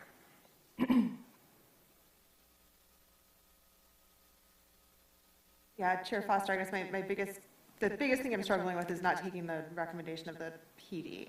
I'm like, if we don't do the 9-mile drive, and because we're not psychic, we don't know if council will allow the additional parking, now we've definitely not taken the recommendation of our PD. Like, that's what I'm struggling with. I understand that concern. I'm also concerned with, I know that PD has reviewed and made their recommendation based on, their requirements, but the Planning Commission has their orders to also review site plans based on a district and potential future uses, as well as the current use that is proposed. And as an industrial district and with the safety concerns, I just want to make sure that we're taking into consideration all of, what's within our jurisdiction as well. One possible suggestion I would make is maybe we could put signage on the 9-mile exit, clearly marking it as a pedestrian and bike lane crossing for the cars exiting 9 Mile to try to address the safety concern you addressed. We could also have employees out there directing as well to manage the flow. Thank you, I appreciate that, and signage certainly would work, and I believe that employees would be helpful, but again, that is not a long-term solution, but a specific use, and we need to be concerned about the longevity. It is very, it's not likely that anytime soon we will be removing the driveway if we put it in, so we want to make sure that we're considering at the time that it's being put in. Thank you.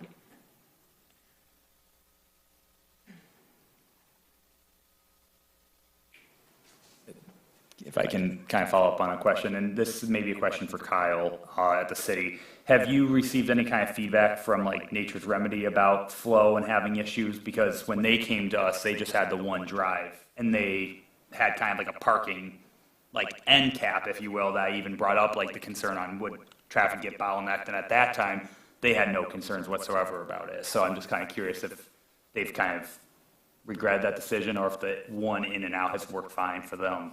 I've not personally heard anything. I'm not aware of any issues with Nature's Remedy. Okay.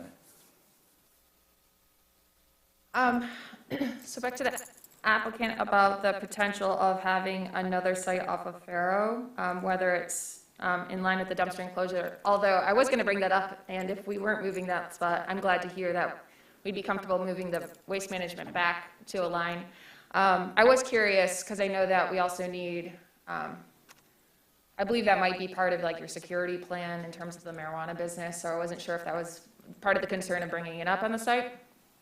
No, it was just ease of access for trucks like that, because we are so concerned about traffic flow in there. Having a garbage truck go in and then take a left and then have to stop in there, like that compounds the problem. So we kind of thought about that and put our heads together, and I think that was a quick way to kind of get rid of at least that, because we're all having these other discussions as well. Okay, thank you. I was curious if you would be open to another spot on Pharaoh versus the 9 Mile. And I think another suggestion, and again, sorry for, we don't love to design at the spot, but we also want to move to a motion. So what I was thinking more at the south end of the lot, because it looks like there is potential for future expansion. I know currently we're requiring this open space, and we have the detention basin. But if there were any for future development on that south side of the lot, it is very likely that we would have good use for a drive on that south edge, and then you could queue up into, or circulate up into the parking lot. So I just thought, not sure if that would be an alternate. I really don't think anybody would do that. They would not going to drive all the way to the other end of the property to get an egress out of it. I don't think it's not convenient. No one's going to do it. Unless you make a requirement that one way's in, one way's out with signage. And if it being the out, then you already got them in. That's true. Through the chair. As they come in and they go out, that's where you're going to get your conflict. And you got that. Just the circulation is not going to help. Okay. You're going to actually make it more difficult. It's going to kind of be like Lyft, where they just Okay. Again, sorry, I know it's not, It's not a Trust preference me. to design at the dais, so I apologize, but I'm just I know throwing it out there. the exit only really will help relieve a lot of traffic flow.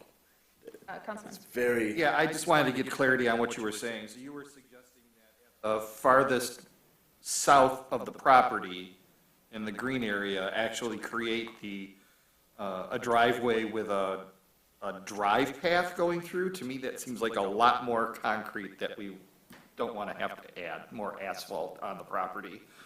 I'd much rather keep the green space. Well, it would be in excess of the driveway to the 9 Mile, yes. But that would probably be reduced.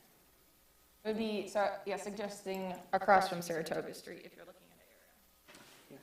Well, and that could be your entrance all the way there, and I mean, I know inside the parking lot you won't have bottlenecking. I don't think on Pharaoh, if you have the entrance farther back and the exit closer up, with where people are turning, I don't think you're gonna have the bottlenecking that you think, because everyone's gonna go 9 Mile.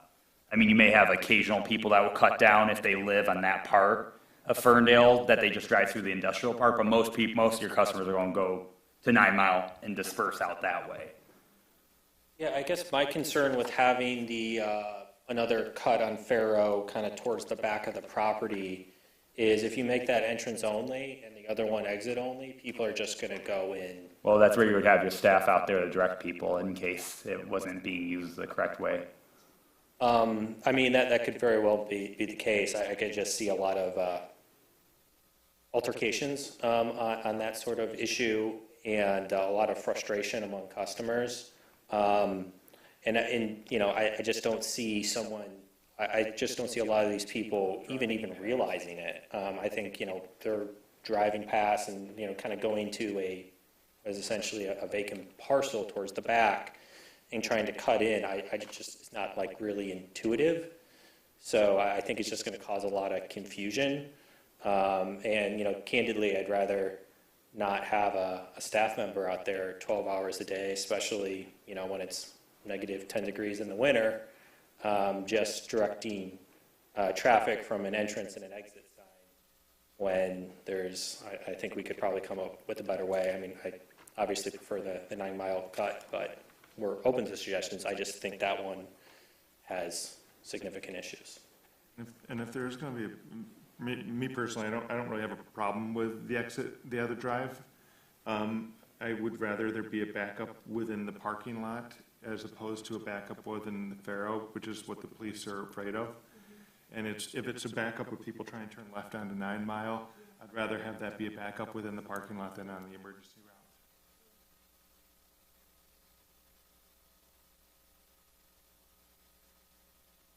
That's a one-way out. Is it also a right turn only, or is it, you could turn left or right? Right, what's one way? Just one way out. Eastbound, put it on.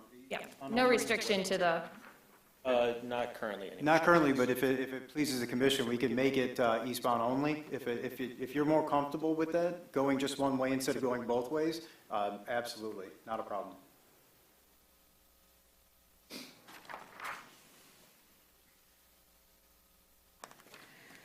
any more discussion on the driveway waiver or anything else? On 1300 East 9 Mile. I really want to make a motion because it's been like 5 years. I would probably like to entertain the waiver first before we move on to the site plan, if the commission would prefer.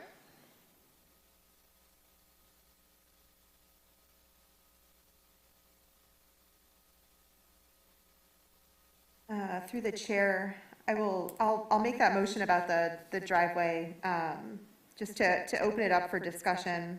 I would move in the matter of 1300 East 9 Mile that the Planning Commission approve the additional driveway request for an exit-only driveway to East 9 Mile based on plans dated February 28, 2022 and received March 10, 2022 with the following findings. As listed, that Pharaoh has over 300 feet of continuous frontage. I have a motion. Support. Support by Councilman, motion by Commissioner Baker. As we've been talking tonight, Chair Foster, I've been, I'm thinking about whether or not this is maybe a little bit of a self-created problem, and I'm talking about the commission at this point, and that we've, and in working with council and with residents, we've placed these uses that have a much higher volume of in and out retail customers as opposed to people drive in for their work shift, drive back out. We've placed these in industrial districts. They are retail uses. We've talked about it a number of times up here, but I think this is the first time that we've really seen with this extra driveway request, the impact of that higher, sort of the more frequent coming and going, now crossing a bike lane. There's a lot of things that cross along, if you look along this stretch, in particular on the south side, loading docks, parking lot, entrance and exit, but they're just lower volume in terms of the number of cars that are going to be using them and the times of days that they get used. But the more I've been thinking about it, and I'm not usually one that changes my mind at the table, but I think we've created this problem that has pinched the police department and the applicant, and I'm not sure of another way to solve it, to make sure cars aren't stacking on a fire route. There's no light at Pharaoh, so there's nothing to help you turn left. So now if you need to turn left and you're going to stack, at least you're going to stack in an exit lane. So I came in really not liking this driveway. I still don't love the driveway, but I've been convinced that because we've required this use to be in this district, this is one of the consequences. Any other discussion? Yes, through the chair. If this driveway does go through, I want to be cautious of the easternmost radius leaving that drive because it's very close to another drive. So if it's not drawn in, so I think we should try and go with the minimum radius so cars are turning onto 9 Mile and not taking a broad swipe to get onto 9 Mile. So that might slow them down a little bit and make them look. So. Would you want that added to the motion, Commissioner? And how would you want me to say that? I mean, it could be administrative to make sure, but yes, let's add it to the motion. And that's about the driveway apron? Yes. Be engineered to a minimum to slow traffic. Entering 9 Mile, yes. Entering 9 Mile. Both sides. Through the chair. Maybe also if that driveway were to be approved, I would actually add a secondary stop sign before the exit onto 9 Mile and have with how far back the sidewalk is set. Yeah. I would make a secondary stop sign. You would have to stop, look both ways of the sidewalk, then proceed into the sidewalk to then look both ways on 9 Mile for bikes and vehicles. If I may, along that line, maybe a speed bump would be effective? Mm-hmm. So cars would have to come to a complete, or almost a complete stop anyways, right? We could definitely stop sign, not a problem, but adding a speed bump is also not a problem as well. Slow traffic down to make sure that people getting onto, the egress out there are going as slow and as cautious as possible. Does that sound good? Yeah, I would be fine with speed bump. Excellent. Speed bump and or stop sign and or both. Inside the property, though. Inside the property, yes. So a speed bump would be literally at the sidewalk, Not at the sidewalk. on the property. Yes. It'd be on the property, yes. Yeah, yep. Yeah, not in the sidewalk. Not in the sidewalk, no. Not in the road. Yeah. Okay, thank you. Through the chair. I would also like to make sure that that area is well lit, so that at nighttime, anybody bicycling is aware that cars are coming out. That's right, because was the photometric on a separate? I didn't see any photometric. There were now 3 sets of plans. Sorry. I don't think there's any lighting out there. Through the chair, the photometric, so there's been a few versions of the plan. I threw them all in your attachments. So the photometric plan is part of the oldest version. So I can zoom in here. So I think this is our closest street light for the area that we're talking about. It's right here. So maybe we can include some more lighting. Yeah, I would want to make sure that it's lit up so that anybody driving east or west on 9 Mile is aware that cars are coming out of there. Because Right now, I know I don't really pay attention because most of those places are closed because they're warehouses. So most people are just tuned to thinking, there's nothing coming out of this, area. So you're changing a brand new use to this area. I'd want to make sure that people are well aware that there's traffic coming out. So like at that point of conflict between the sidewalk and the driveway? Yes. Okay. Just trying to make notes so I can update the motion. Okay. Okay. Absolutely, it's not a problem at all. That's it.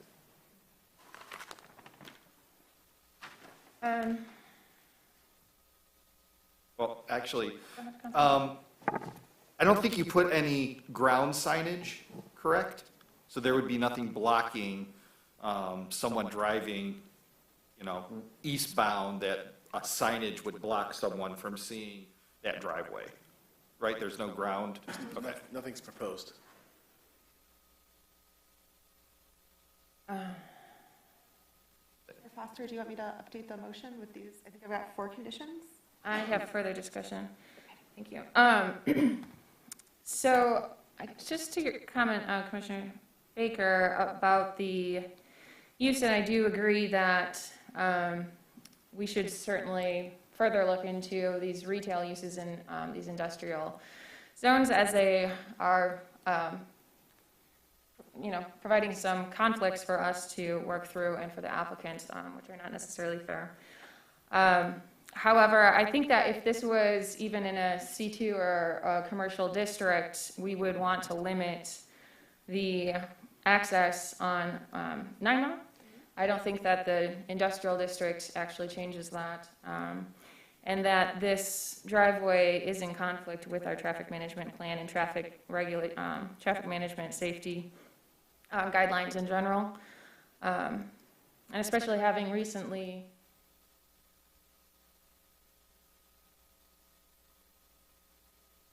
What you're looking for? I can't reach mine.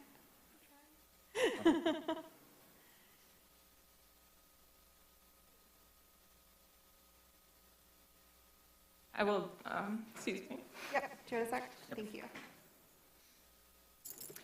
I think that the overall safety is a bigger concern than our individual use and this specific use that we've been discussing, rather than the overall guidance of our master plan and our zoning ordinance, and so I will be voting no. Apologies for the motion. Any further discussion? All right, with that, I will have a roll call vote on the motion. Oh, sorry, Baker, please update, yes. Alrighty. So I've made a motion on the additional driveway approval. I would be asking my seconder to consider the following conditions. That 1, the driveway apron at 9 Mile be engineered to slow traffic as much as possible and not connect to east, to the driveway to the east. That there be a stop sign added before the sidewalk to encourage cars to stop and look at the sidewalk. That there be a speed bump added, again, before the sidewalk. Interior to the site, when I say before the sidewalk, I mean interior to the site. And that lighting be provided at the point of conflict between the sidewalk and the driveway, at that point of intersection, to ensure both pedestrian and driver visibility and safety.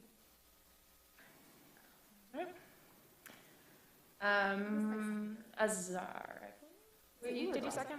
Councilman. I Oh, second. I'm sorry, Greg.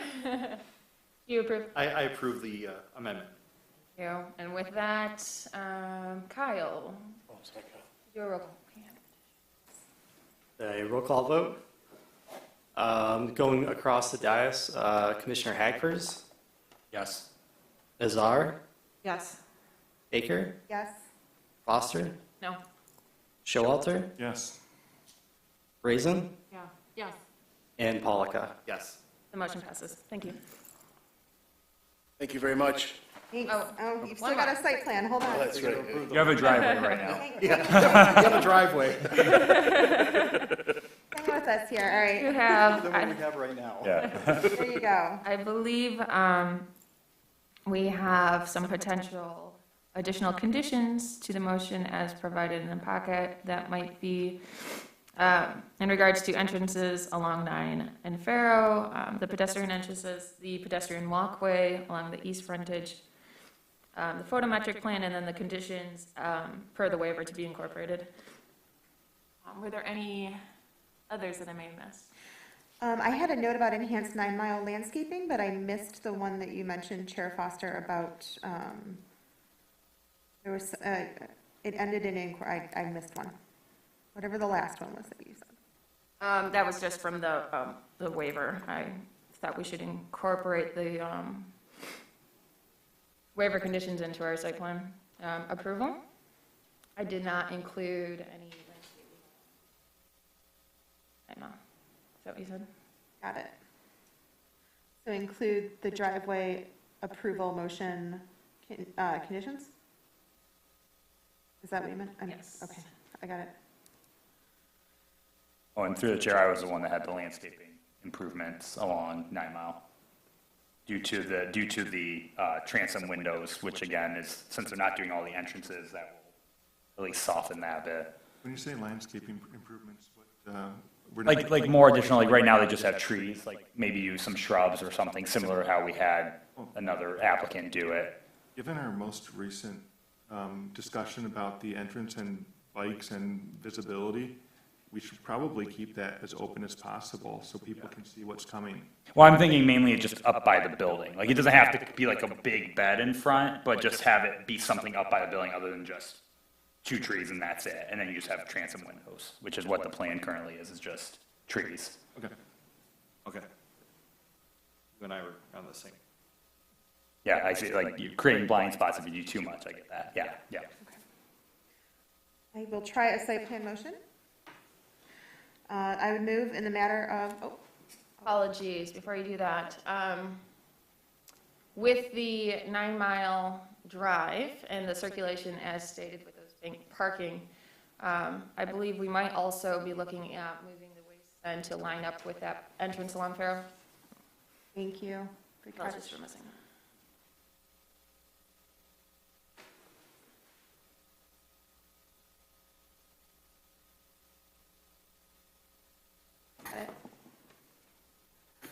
Moving the dumpster to align with the Pharaoh driveway, does that cover it?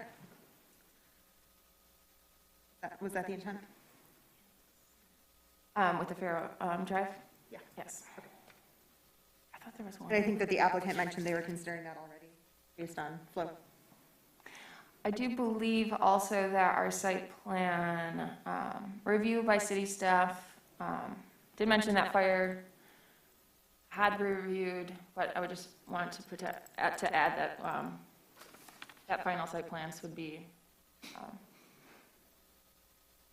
in coordination with any fire recommendations.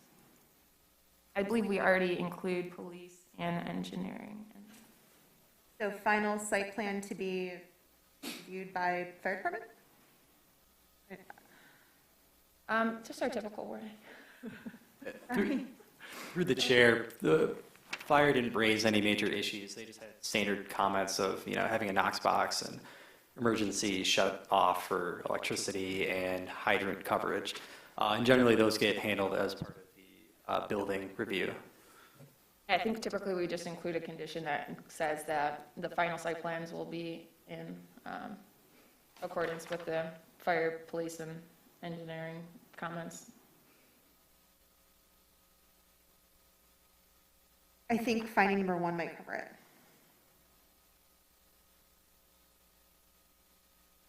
Unless that's too broad.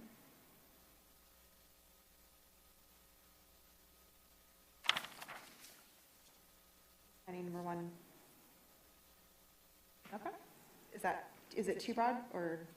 I think we just typically include the condition, so, but that might suffice.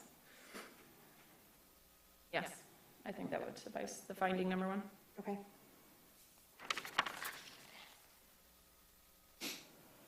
All right then, a motion in the matter of 1300 East 9 Mile, that the Planning Commission approve the site plan based on plans dated February 28, 2022, and received March 10th, 2022, with a landscaping and lighting plan dated February 14th, 2022, and received February 15th, 2022.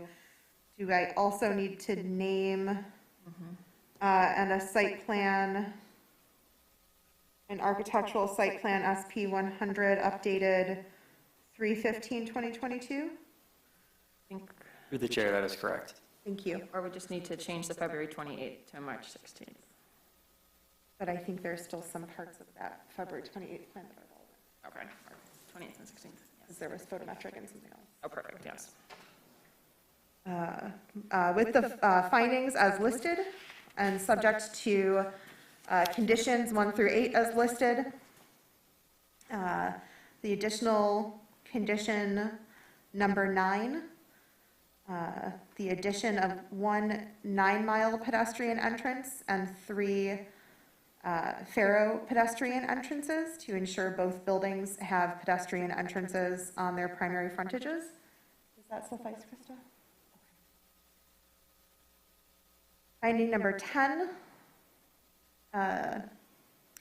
the continuation of the concrete sidewalk on the east side of the building along the 9-mile driveway to provide a continuous connection to 9 Mile.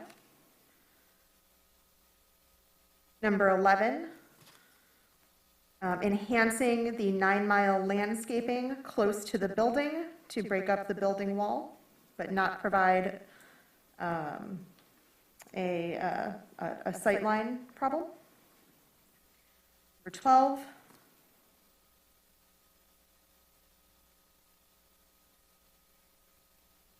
moving the dumpster to align with the Pharaoh driveway.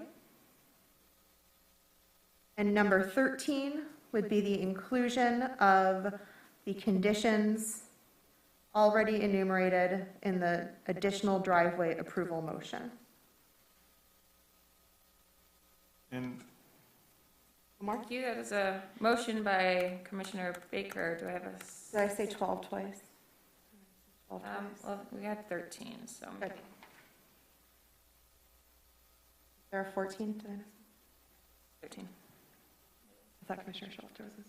oh, no, I've been, for a second. Do I have a second? Second. Thank you, Commissioner Hagfors.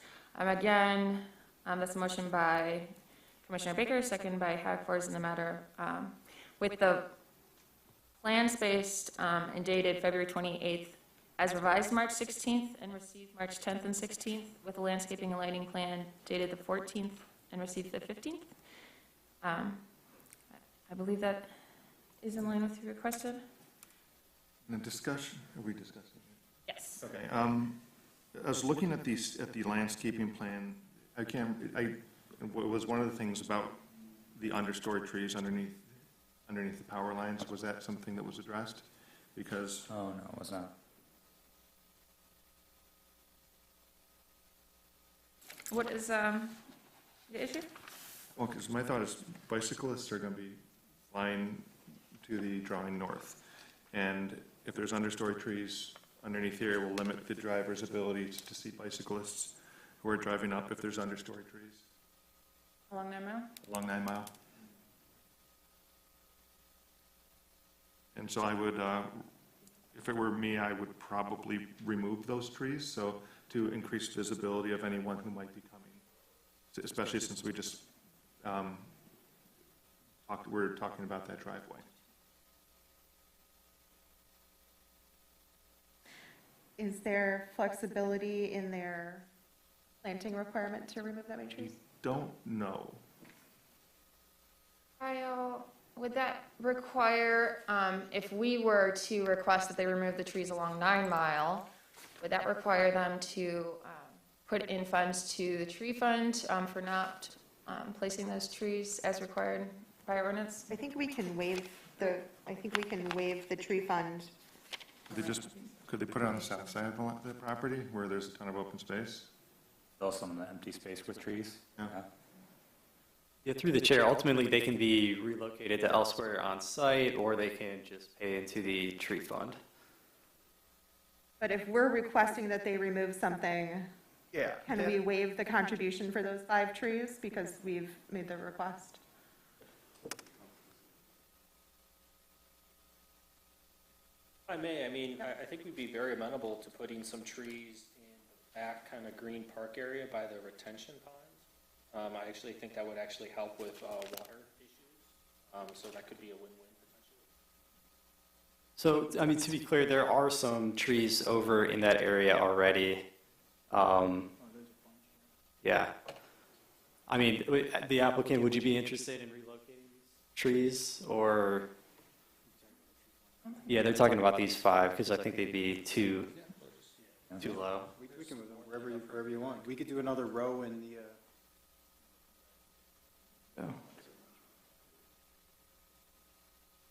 So, so there were some by the retention, but we could do 2 rows and then put like a picnic bench, right? So smaller trees, like arborvitaes or something.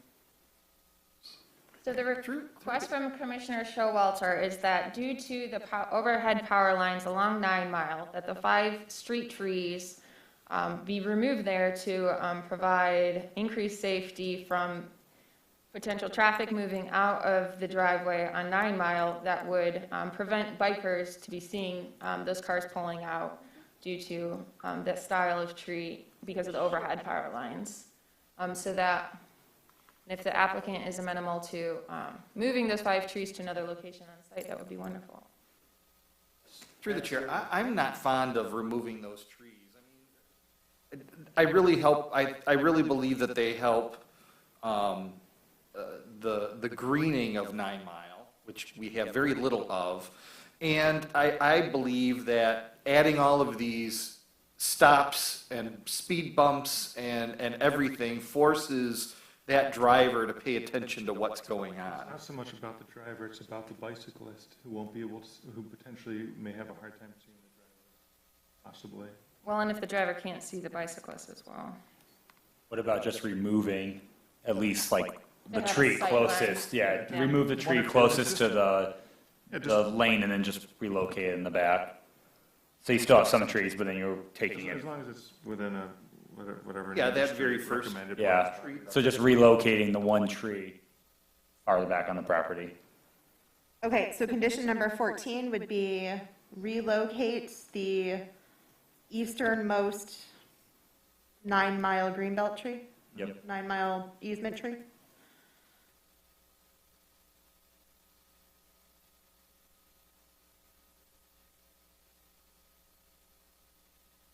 All right, did that make sense? Relocate. Thank you.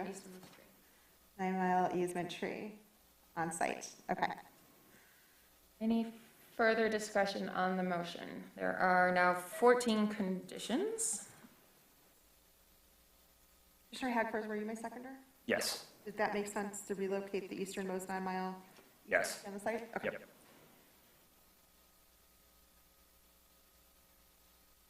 Hearing none, I would call for a roll call vote. Commissioner Hagfors? Yes. Commissioner Azar? Yes. Commissioner Baker? Yes. Commissioner Foster? Abstain. Commissioner Showalter? Yes. Commissioner Raisin? Yes. And Commissioner Polika? Yes. Motion passes. Thank you, gentlemen. Thank you very much for your time. Thank you. See you all again, healthy, sitting there, right? Yes, in person, right? In person, right? Great to see you, thank you. All right. With that, we will move on to further discussion items, starting with 9A, the discussion of 700-800 Woodward Heights, the mixed-use multifamily application with an introduction by our city planner, Kyle Bryce.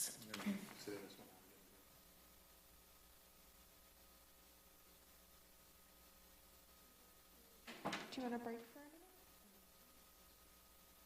a minute? Okay, thank you, commissioners. I'm just going to tee this up for the applicants. So just so everybody knows, this is the area at Woodward Heights and the train tracks. It's probably best known as the area where Drifter Coffee is. If you recall, there's that large brick building. It's semi-historical, known as the Ice House. So this involves all the property that goes behind it, and it follows the train tracks.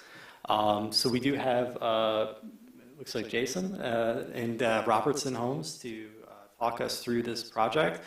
This is just a discussion only. I do believe it does involve potentially a PUD and a rezoning, and of course a site plan. So I'll turn it over to them at this time. Thank you. Welcome. Nice to see you. Thank you, and hello, everyone. My name is Dennis Griffin, 2300 Burdett, Ferndale. Good to see you again. Yes.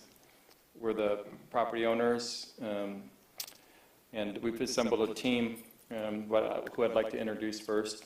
Jason Krieger, who I've worked with several times over the years on many projects.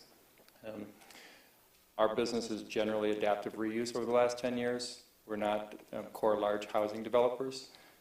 So as part of our presentation and development team, we've have an agreement with Robertson Homes to take on the housing component, who has a strong history in Ferndale of going into brownfield sites and collaborating and delivering a broad range of housing types. So hopefully you all had a chance to read the narrative as part of the packet, but I'll just give a kind of a general overview of what we have. This is, we believe, is a very important site in Ferndale at 5 acres in a transition in a transitional area in that it's M1, but also adjacent to several residential areas. And it's also one of the areas that's part of a recent master planning exercise for the M1 district. We own actually several buildings in that area, and in most cases we haven't had to come before your body because we have existing buildings and we haven't had to make modifications. So some of the successful transitions we've done in that building was using the old, originally it was a Pratt Whitney jet building, then it was WIC filter, now it houses Urban Rest, and we recently put Ross Controls in there for 25,000 foot of tech and production space. K-Tech Systems, we've converted a building immediately adjacent that was formerly Eratico. Now it houses Detroit Grooming, Farmfield Table, and CrossFit Bolster. Adjacent to it is a property that was mostly obsolete industrial building, which now houses Star Trek's, Cultivate Coffee, Carlos Grain-Free Bakery, and Get a Grip Productions. So this complex, if you will, this 5 acres, kind of continues that theme of cluster of buildings that we're the owners and have been kind of curating a mix of production and industry and hospitality. So unique to this site is the ice house itself, which was a turn-of-the-century ice production facility. It's roughly 35,000. No, sorry. Can you all see the screen that We have 2 screens down below, sorry. We're seeing the same thing. Sorry to interrupt, Dennis. That's fine. You guys can see this. Yeah, sure, thank you. So real quick history on that building. It's right around 35,000 square feet, and where it says Ice House, it's a very interesting 8,000 foot structure that's 50 foot clear inside. It's one of the most unique buildings I've ever come across, and it's baffled me over the years in what to do with it. Pre-COVID, or right pre-COVID, we were looking at putting a climbing gym in there, and it would have been, I think, a fabulous use, but it cratered, whereas our operator would have had to clean every hand grip for the time being, so that use went away. Early in the 1900s, the small compressor was invented, and this business became obsolete. So it's been sitting there basically ever since. For a period of years, it was used as a warehouse and a powder coat facility for the larger building, which is behind. It's architecturally unique, very interesting, and it needs to be aggressively studied to be salvaged, and that's our intent. The building behind it is a roughly 60,000 square foot building, which was built in stages, and that was most recently a wire manufacturing plant. Our history of renovating existing buildings that have some strength and some wherewithal, we tried very hard to make this make sense. It's functionally obsolete, and our belief is that it's best to be demolished for a new use. So,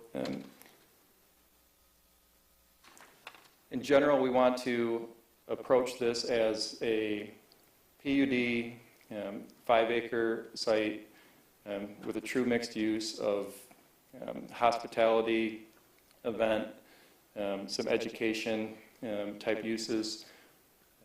We have a couple of our potential operators here today with us.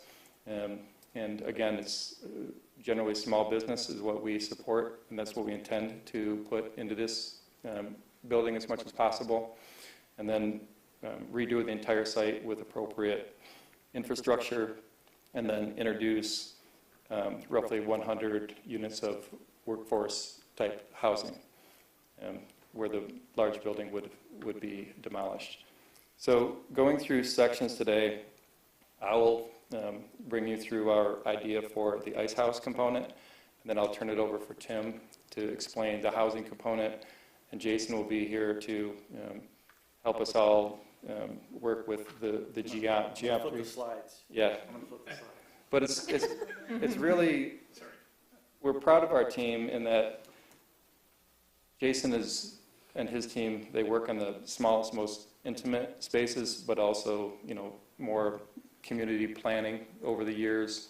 So he's helped us meld these spaces together.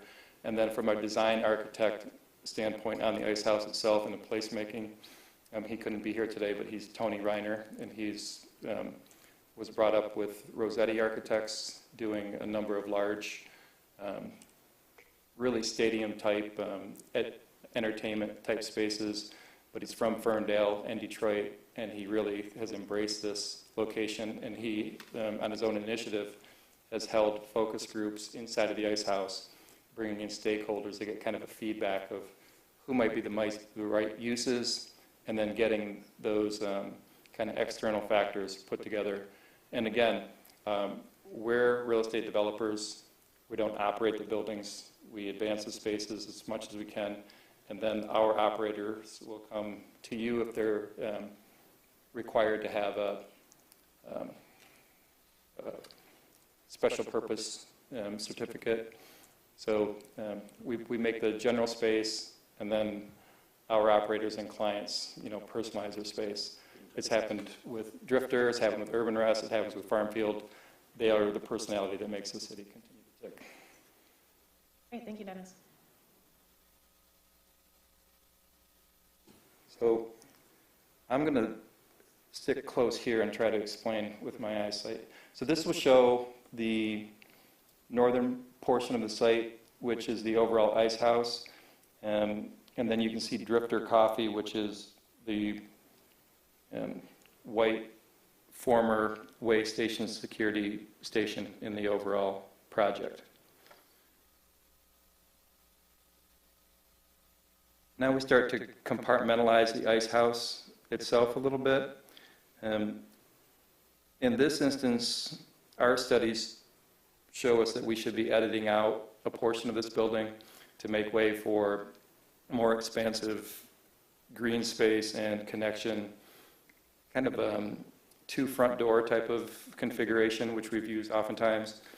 A few years ago, we would have been trying to use that space, but we learned through COVID and really just the activation of this neighborhood. When we first started investing here, it was pre-Woodward Heights dedicated bike lanes and the landscaping.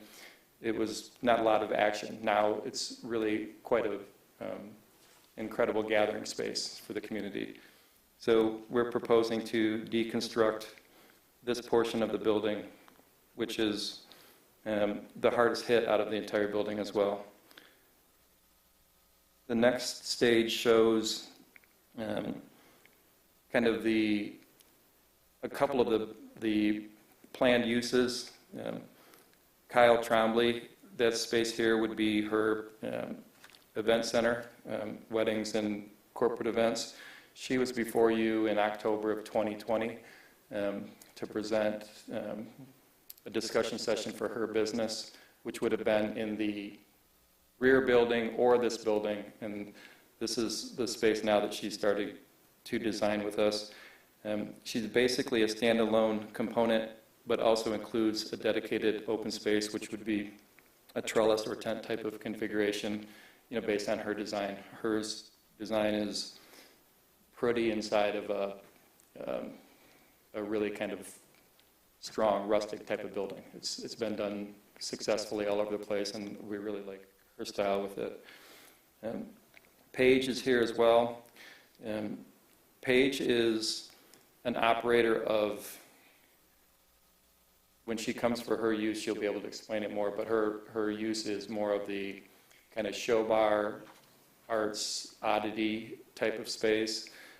I didn't understand it at first, but she invited us to, my wife and I, to a pop-up at the Jam Handy a couple of years ago, and it was incredible. She put together really a 5-star type of dinner based on the 7 deadly sins, and there were Lyra, skywalkers, and flamethrowers, and it was really quite a unique experience. And her intent on bringing that into Ferndale, she's been courted into Detroit to some of the theater bazaar locations, other locations, but she believes Ferndale has got the right artistic edge to try to present her business and perpetuate it in this location.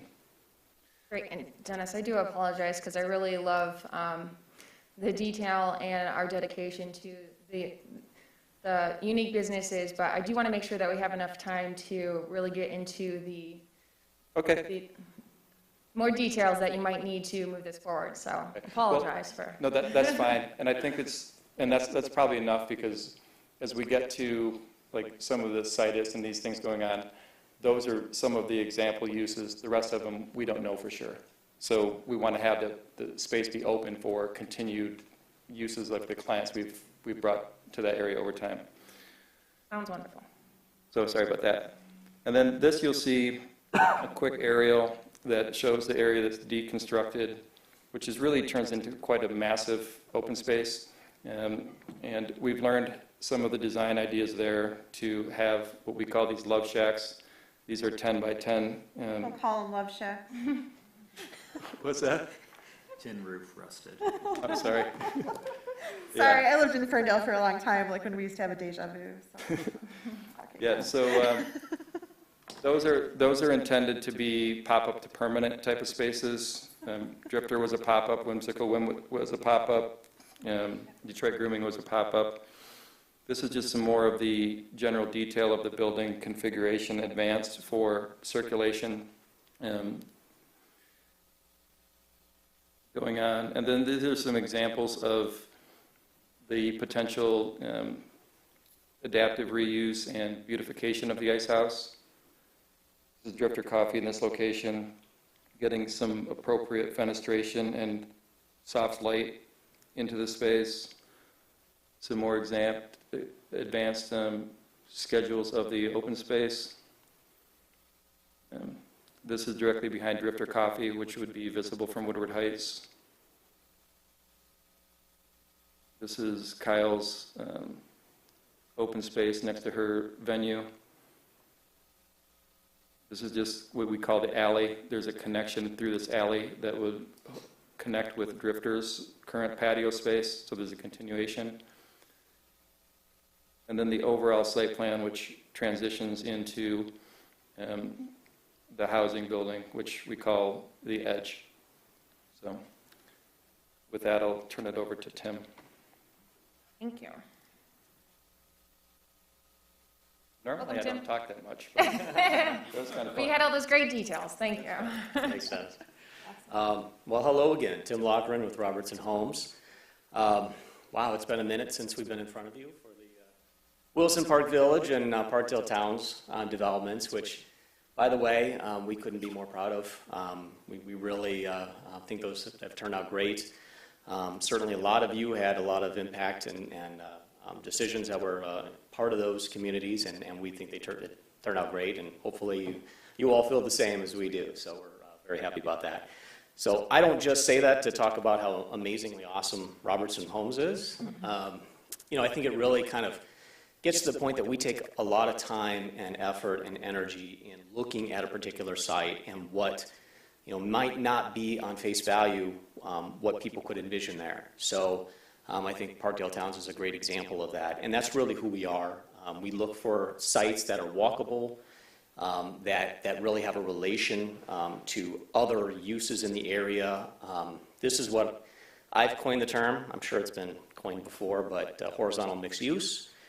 That's something that we really like. We like walkable. We like to have uses nearby, and this certainly has that. It certainly has more coming. So when Dennis started talking to us about this site, we were very excited. We think there's a lot of potential. We looked at a lot of different types, a lot of different housing typologies, and we think that this is really the best fit. You know, there's some externalities that we're working through on this site. Some of them we've really embraced. We're not going to hide from the railroad, right? And so we've kind of embraced it and said, this is what this site is. This is the edge. And we think that, I mean, if you look at Plymouth, you look at Royal Oak, you look at Birmingham, and there's a lot of examples of residential on the railroad, and we think this, particularly the style we're going for and the typology really kind of fits in with this. So we're excited. This is certainly something that we'd like to get your feedback on. We don't have all the details worked out. Right now we've got designs, I think it's 36 studio and 73 one-bedroom. Keep them somewhat small because we do believe this is right for workforce type of housing. But we're working out the details and certainly have a lot that will change over time. So these are just some aerial shots, perspectives of how it fits in. Again, it is up against the railroad, but you know, from our standpoint, again, we think that this really lends itself to laying out. Again, I keep saying the edge, but that's how we came about the name itself. And then you can see the relationship to these white boxes, which of course is all of the reuse that Dennis is proposing. So again, we think it's a great use. The parking is out here in this campus area with lots of open space. And floor plan, again, this is very conceptual. You can see, you know, we do have, you know, fenestration. We've got undulating walls, and you know, from a layout perspective, you've got a lot of accessible units on the first floor, which I think is very important. And again, it's a creative layout, I think, in the fact that you know, we've got a lot of units that I think really would be in demand in this area. Of course, it is a common corridor. This is, you know, will still be determined to be more of community space. What it does lend itself to is having some outdoor rooftop space, which I think is a really cool amenity for the apartment dwellers. Just a couple more shots of the exterior. This may be another option to have some outdoor area, if you will, that could be used by the tenants. And that's that shot there where it's a drop off as well. So I'm going to end it. Again, we don't have all the details right now. We wanted to get, before we got too far, really some of your thoughts on this. Of course, it's, you know, at face value, may seem that, you know, this wouldn't be a use that you'd expect there. But we just feel from our experience and truly what Ferndale has to offer and what it continue to be, we think this is a really good mix of uses in this area, and we're very excited about it. So I don't know, Jason, if you want to add anything, or Dennis, anything more? So this is Dennis's favorite shot right here. I don't know what piano that is. Is that a why? Yamaha? Anyway, we're happy to answer any questions you have. Thank you so much. Thank you for the thorough presentation and all the beautiful work. I know you say you're not too far in, but we always appreciate the thought you put into each project you bring us. So with that, I will open it up to the public for any comments on the discussion of 700-800 Woodward Heights, this mixed-use and multiple-family application project. This is at the commission tonight as a discussion item. We will be taking no action. I see that no one. is coming forward, so we will move it to the commission for comments and questions. Through the chair, I'll start. Councilman, I really like the concept. There's a number of things that I like about the project. I do have a couple suggestions, I guess. One would be, given the area and the fact that it is quite industrial, I think you could make some really interesting uses out of the roof, the whole roof itself. I think there's opportunities if you wanted to make it more usable to the residents rather than that smaller spot, you know. I anticipate a much younger crowd moving, 20-somethings predominantly living there. The only other thing that I would have is I would really like to see if you could work with CN Rail and develop more of a natural water retention landscaping along their property line, along your and their property line. Instead of having the parking lot direct everything into drains, having it, sloped to drain into these natural things along the track. I think that's a really great opportunity just to keep, less water in the sewer systems. And that's really the two things that I have on the initial project. Okay, thank you.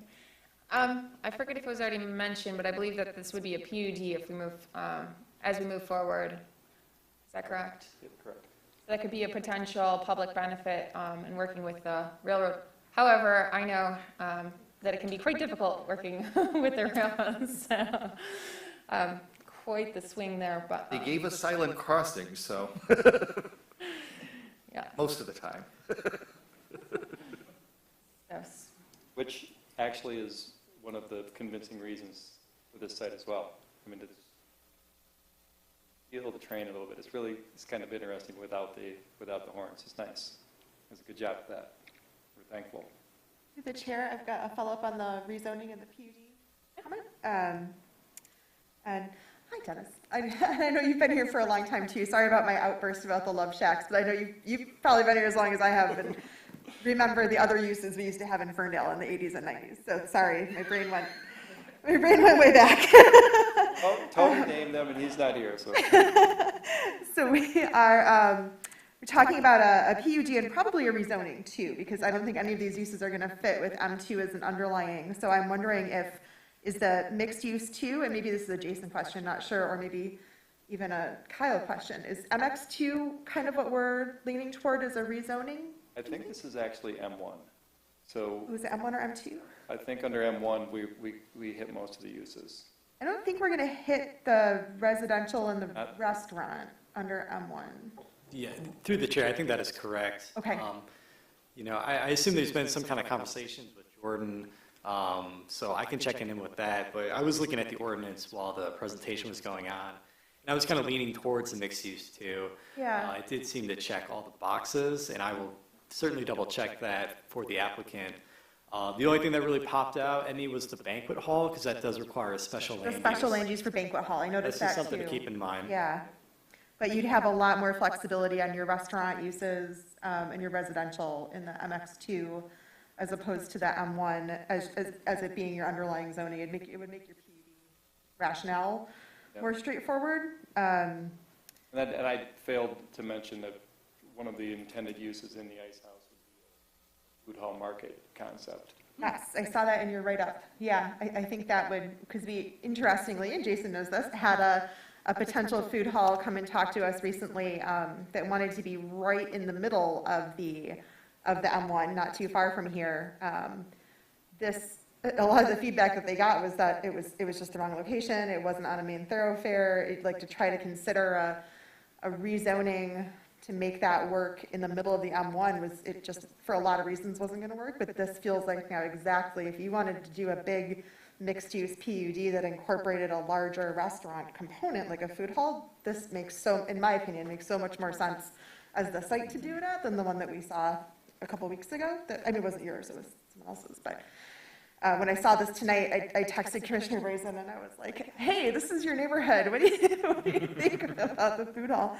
It might actually happen.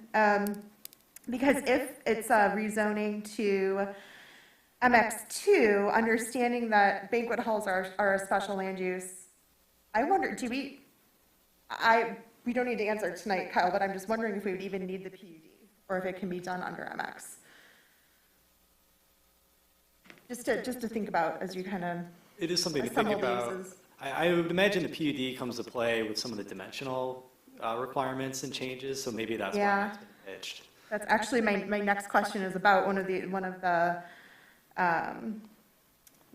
really the only thing that I see up here that isn't, like, it's going to be a conflict in M1 and it's going to be a conflict in MX2, is the parking sort of right at the corner in the front yard, closest to the train tracks along Woodward Heights. So having the parking like right up close to Woodward Heights in that little section next to the ice house, between the ice house and the railroad track, that's the only spot where I'd be like, I wish it were residential, I wish it were something not parking, to make that street front more active, and to better comply with the underlying zoning requirements, whether it's in M1 or MX, we're gonna have that front yard parking conflict.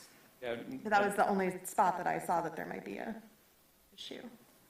and if I could speak to that Yeah. real briefly. we Just agree- speak closer to the microphone, I'm sorry. please, Dennis. If I could speak to that real briefly, we agree with you. We had framed that with kind of a real cool little motel-style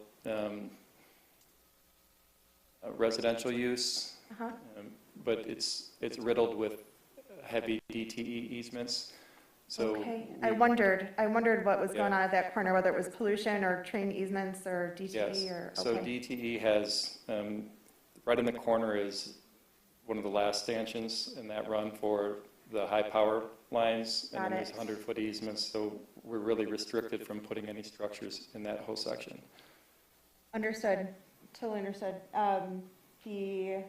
I guess then I would revise still knowing that there's gonna be a challenge with parking in the front yard. Thinking about the parking setback, again, related to the underlying district, whichever one you choose. And then thinking about kind of the vista that you're creating as someone is walking, driving or biking across the train tracks, so as you're coming west to east. Seeing whether it's some green space or a cool mural or something that's pulling you across those tracks because you've got that big, I don't know if it's 100 feet or whatever that big dead space is, right? Even longer if you include Leonard Brothers, you've got kind of the big dead space. So something that's going to pull you across will be important. Yeah, I think there's some great opportunities to use the west face of the ice house itself to be that drawing point. Yeah. Exciting. My only other question, and this is more of an operational thing, just for you to think about, and it might help with parking requirements on site. I know that you own a lot of other buildings in the area, and they may have different peak usage times than some of these. I imagine you will have weddings or other large events that might need off-site parking and shuttle buses and stuff, and sort of thinking about where parking might happen around the district. If you need to request a parking waiver or put together like a shared parking agreement, that could be something, you've already got some of the properties that might be able to help you solve that puzzle. Yeah, through the chair, that the parking was one of the things I was going to bring up, is definitely looking to make sure you have an adequate amount of it, because I know you're doing the one spot per unit, which is in the code, but then, there's always going to be a couple of people that have a friend staying over, or, a couple that has two cars, and so then the 186 that you have are going to slowly disappear. And then it sounded like all the uses you were describing tended to be a lot of evening uses. If you have a wedding on the same night as a pop-up dinner, and then the food hall is popping on a Saturday night, I feel like it's going to be a parking nightmare around there. So definitely want to look at that and make sure that you have adequate parking for all the uses you want to put there.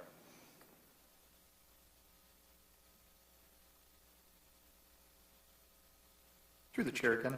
I did want to acknowledge, I forgot to say that, I appreciate the fact that you did call out brownfield, that you'd be requesting brownfield, the term. Incentives? Incentives, thank you. And acknowledging the affordable housing requirements, so I appreciate that. Yeah, and just a comment on that, because it's so current. I mean, just the cost of food, the cost of gas, the cost of everything, it's I've never been involved in it, but I embrace it, and then those incentive tools need to be pressed so we can have workforce and other type of housing, so our best people aren't getting pushed out of our community. You know, that would be a travesty. And I'm not sure, it doesn't necessarily sound like this might be the route you're taking, but I know if you're requesting certain funds or affordable housing incentives from the state, from MISHDA, they might have an issue with the location, so I would keep that into consideration. If there is another location, I think that, we haven't been brought up yet, but it does seem, I know, it's already been prefaced that you're really embracing the location.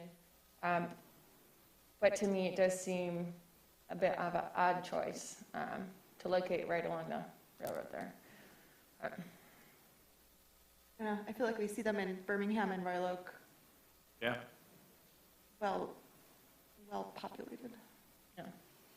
Also, push back to the. We've met with the MEDC, virtually our entire team, and they're having a struggle in finding sites for workforce, and the kind of these odd-shaped sites in industrial areas that are transitional, you know, they have to be explored entirely. So this would never score for a LIHTC deal, Right. but they're potentially the CRP, potentially a transformational brownfield, and would qualify under Ferndale's sizing guidelines. Is something that we want to explore as well. Wonderful. I was going to ask if it was LIHTC. Through the chair, I mean, it's a well-traveled area. There's a lot of people who are walking, and it's pretty much a dead zone from Inman to the tracks, and so it's a great lot. And if we can figure out the underlying zoning,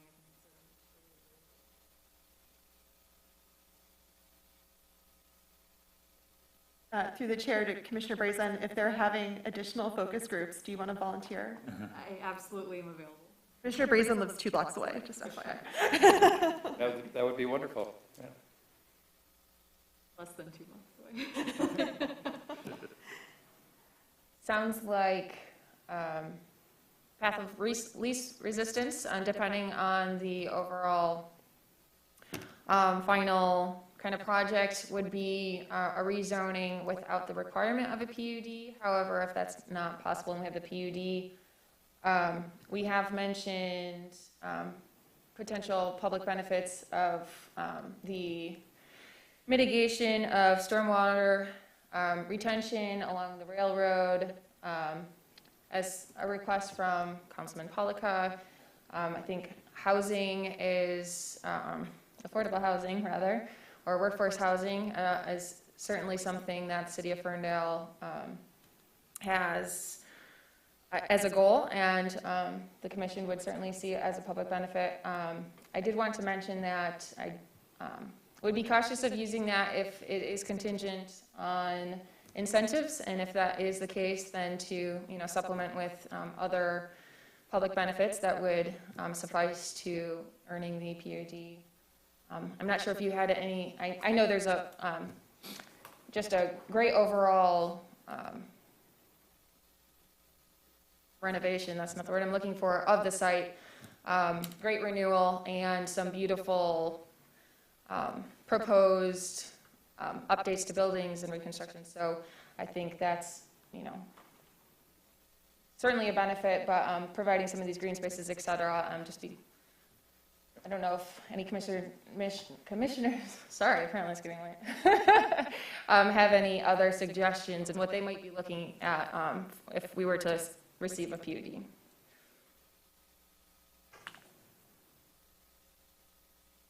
Through the chair, I think the preservation of the buildings is a huge one. It's already happening. Obviously, we've talked about some of the green spaces and ways that, perhaps they can even be enhanced as you're crossing the train tracks there. The affordable housing is a huge one, and I know it's very important to the City Council as well, particularly deeper affordability, so really taking a look at our ordinance and seeing what some of those income ranges are and how and where they can be accommodated, really helping keep lower income Ferndalians in in Ferndale is a big concern right now. Exactly. Anything else? Last call. All right, well, thank you, and we look forward to seeing your project back at our desk. All right, thank you very much. Thank you. Thank you. Our last discussion item for the evening, 9B, discussion of 845 Livernois multiple family is next, with an introduction by our city planner, Kyle Bryce again.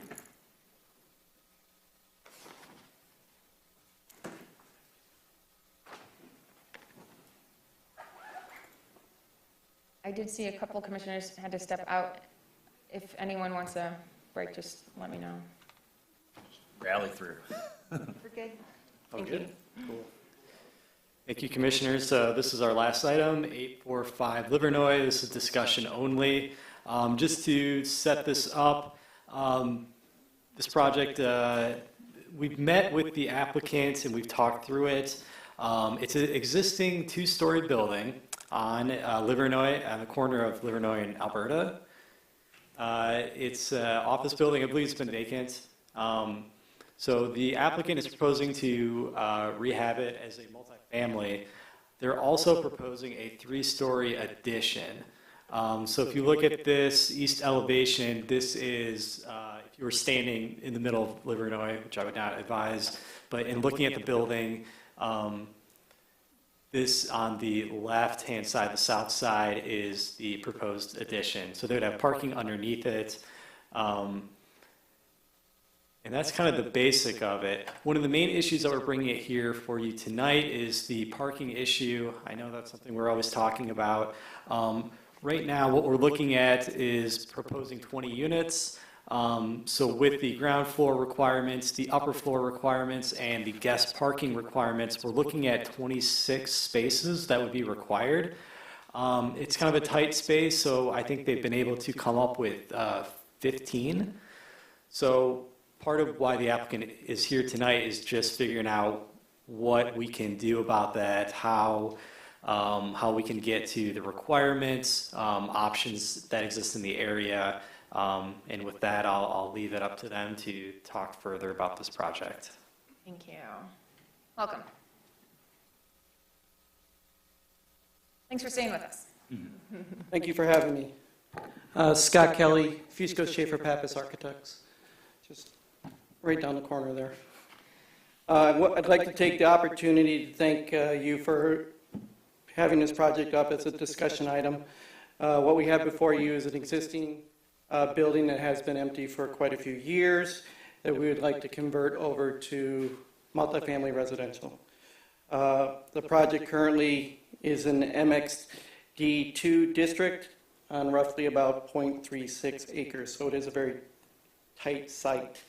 The existing building is roughly about 11,900 square feet, about 5,000 per floor. We plan on putting an addition on the one side of about 5,700 square feet.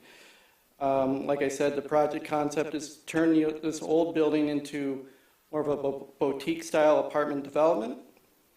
We're going to convert the building to 20 units, 2 studios, which will be approximately 500 square feet, will be for affordable housing, and 18 one-bedroom units, which will range from about 600 to 720 square feet. Currently, we meet all the setback requirements.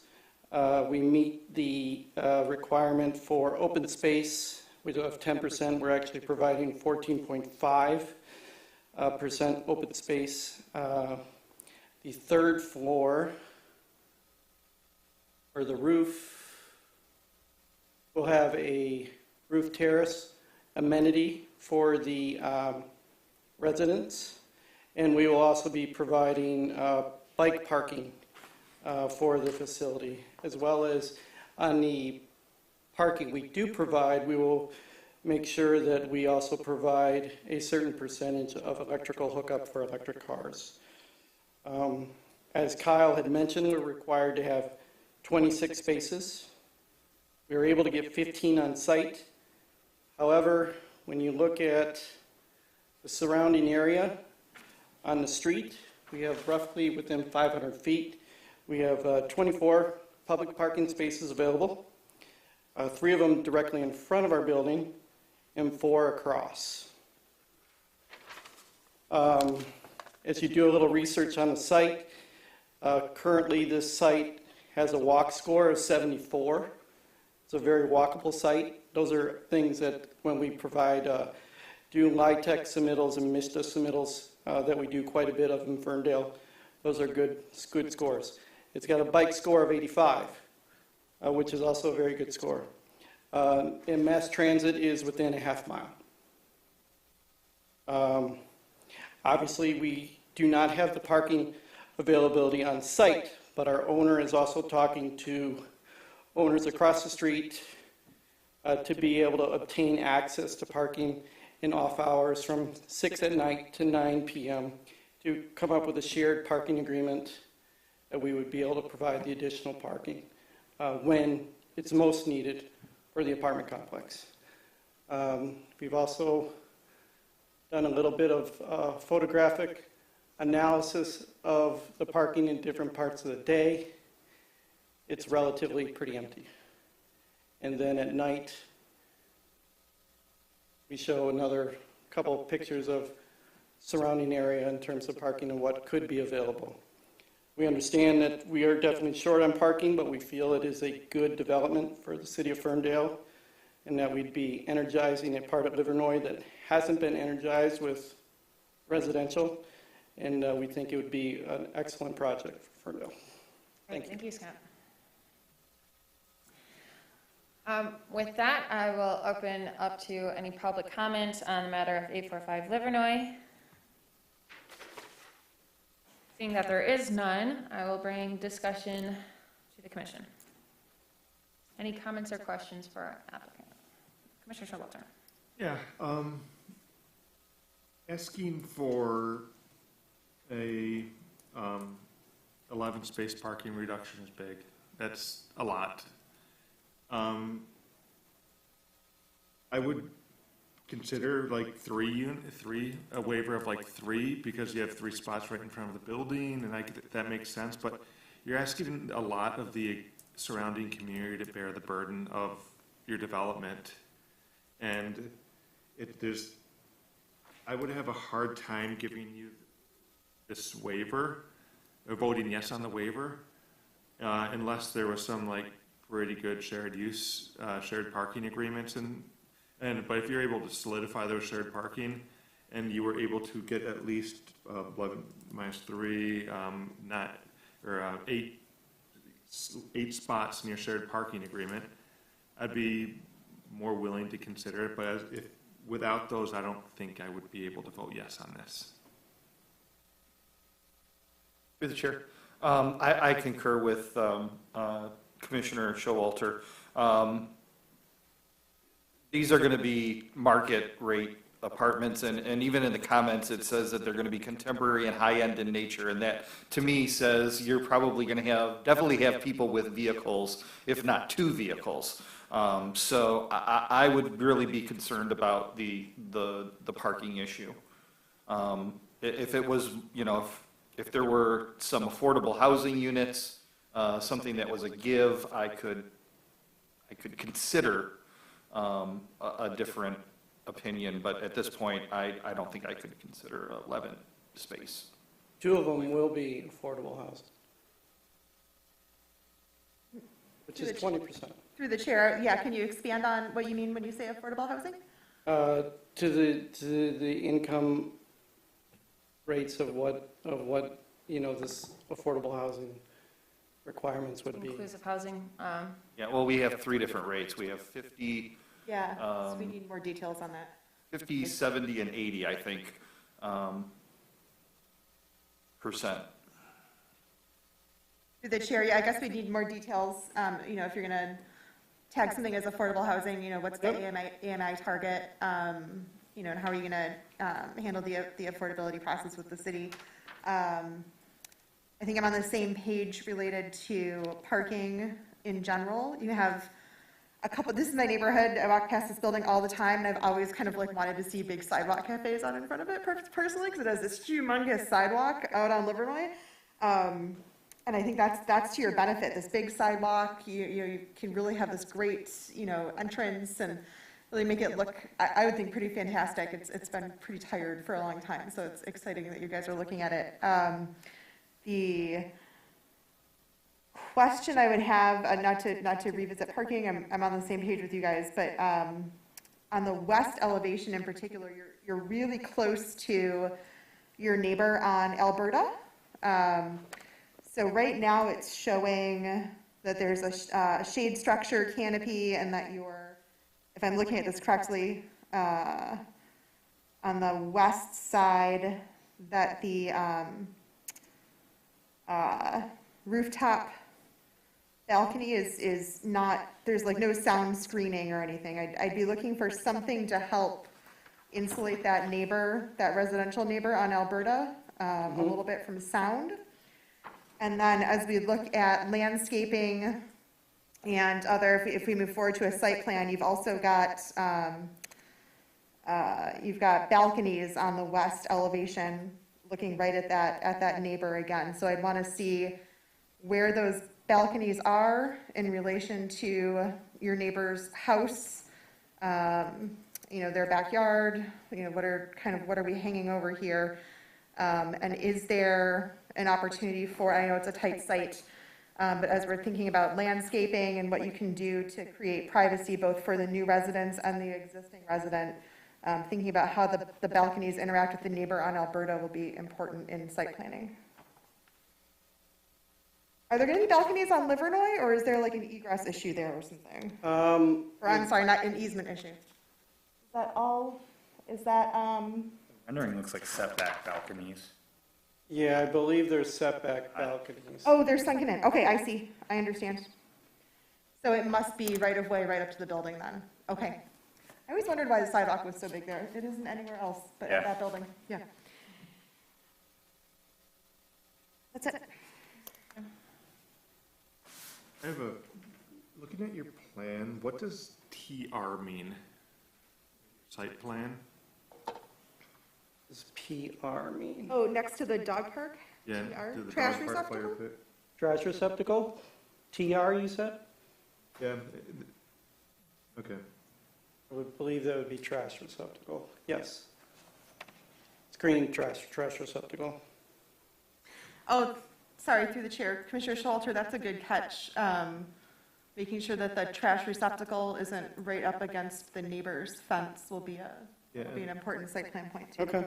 And also the fire, what do you plan on having the fence made out of along the perimeter? Hasn't been truly decided yet. If it would be a masonry product, we'd have to look at the zoning to see what we're allowed to put. But we'd be willing to look at different options. There's certain rules that you have to follow for the fire pit, the open burning permits, and you have to be I think it would be gas. feet away from any combustible structure. Yeah, gas or wood wouldn't matter. Yeah, okay. And if I may, just on the fence material, what we found is that conversations with the neighbors really help Yes. in determining. Oftentimes, the residents actually prefer the vinyl to a masonry, which could save costs on you. But we do look, I'm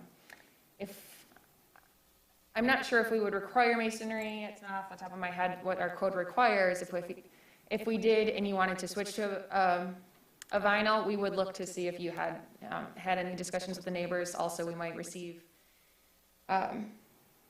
that feedback from the public. So just something that you should Appreciate that. And we'd already kind of talked about speaking with the neighbors, and Kyle had brought that up in our meeting, that he felt that was important as well. Oh, yeah. And to piggyback off that too, if it is going to be vinyl or anything but masonry, you will not be able to put the fire pit in there because within 15 feet. Yeah. And it looks like there might be some difficulty getting the maneuvering a trash vehicle into spot to back up into the dumpster enclosure without Yeah. with the direction of travel. You can see how that would be difficult. Mm-hmm.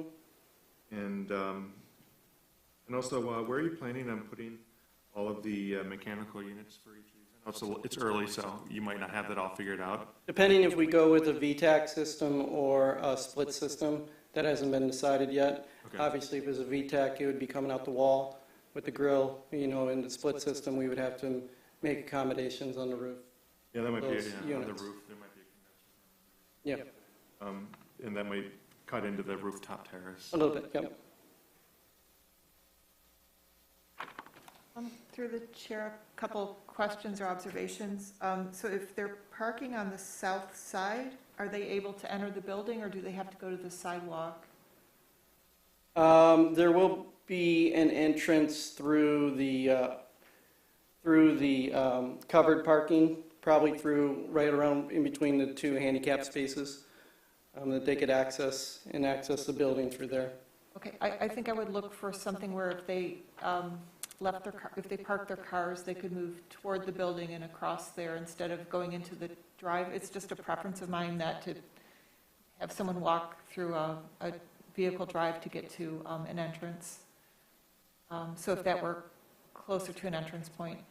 I think a second question or concern, I'm not sure, I'd just kind of like to see. If you might just expound on their first point, so you're talking about from the west of the property line? So if they're parking here, does someone have to leave and walk through the drive? Or if they're parking here, can they move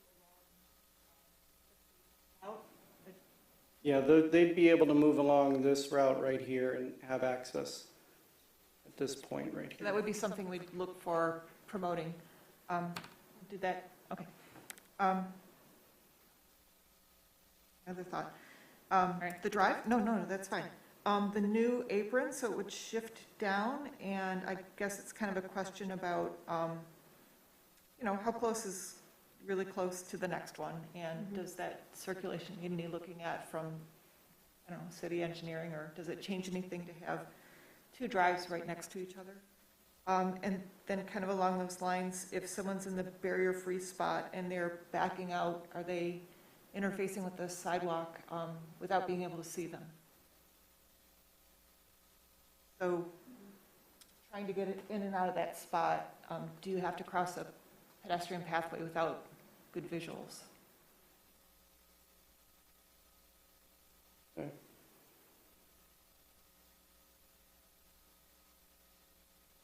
The chair, Commissioner Azar, actually just reminded me I had one other question, and it's about the entry, the 24-foot one-way entry. I wondered why you chose 24-foot for a one-way rather than 12 for the entry.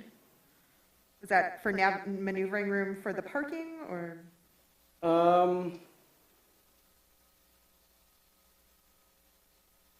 I think just for the ease of getting into the site, you've got the parallel spaces over on the south side. I don't remember off the top of my head, but our access management section of the ordinance talks about 12-foot versus 24-foot drive aisles and one-way versus two-way. So narrowing a drive aisle that's coming off of the streets. So narrowing sort of the space that a driver can sort of sloppily drive in across a pedestrian space on a bike lane would be a good thing. So if there's a way to make that 12 or make it 20, because I realize you've got some maneuverability that you need for your parking spaces, but narrowing the driveway on the drive apron, kind of like we just talked about on 9 Mile, to reduce the conflicts with the bikes and the pedestrians. Mm-hmm. Yeah, I'm not sure if it's required in our ordinance that it be 12 foot if it's one way, or if that's just the maximum. I can't remember off the top of my head, but. Minimum rather than maximum. Could the thought be for the trash truck possibly, if that's where they see it coming in at? Maybe that's why they did it wider. 24. I know, I'm trying.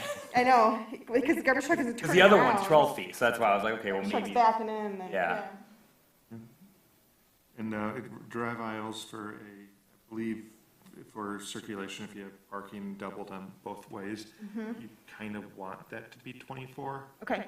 I get 12 that. would be if you had parking on one side. But to look into that, like, just to see if there's a way that, a way that I don't know offhand all the numbers required on that, but, if you were able to shorten it, you could get people to park on a double wide aisle. I think what could potentially help in the safety with the parking and if we were to narrow, would potentially be angled parking, but I'm sure it's been, I'm sure it's been considered, and this was the best way to fit the most spaces, because we've already looked at it, I'm sure, but. Be able to squeeze that to 18 feet per this internet diagram I'm looking at. Through the chair, with the parking also, with your covered parking on the side, I would like to see some kind of screen. I know in your rendering you have it just pretty much the support column, and then it's open. I think there should be probably a screen, an extension of the building somewhere there, so that way it's not 24 feet plus your parking spot plus your parallel spot that's just wide Makes open. sense. Yeah. A Livernois sign? Yes, correct. I think, sorry, Commissioner Brazen, did you have oh, okay, sorry, I thought you already. Through the chair, since this is a residential site, I actually don't have a problem with a more narrow 12 or 14-foot aisleway. Honestly, I think that's what exists today, because I'm looking at the overview map, and it looks like there's at least 8 spaces that are on the south side of this lot. I just don't know if they're legal.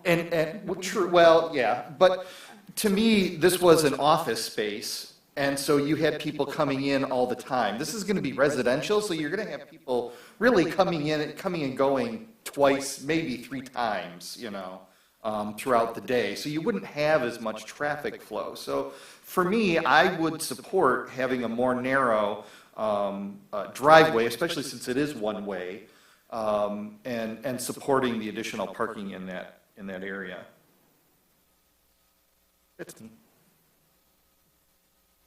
Yeah, through the chair, I agree, as long as it makes sense for maneuverability, so I defer to engineering calculations. I think the point is safety, parking, and to reduce where possible. Yeah.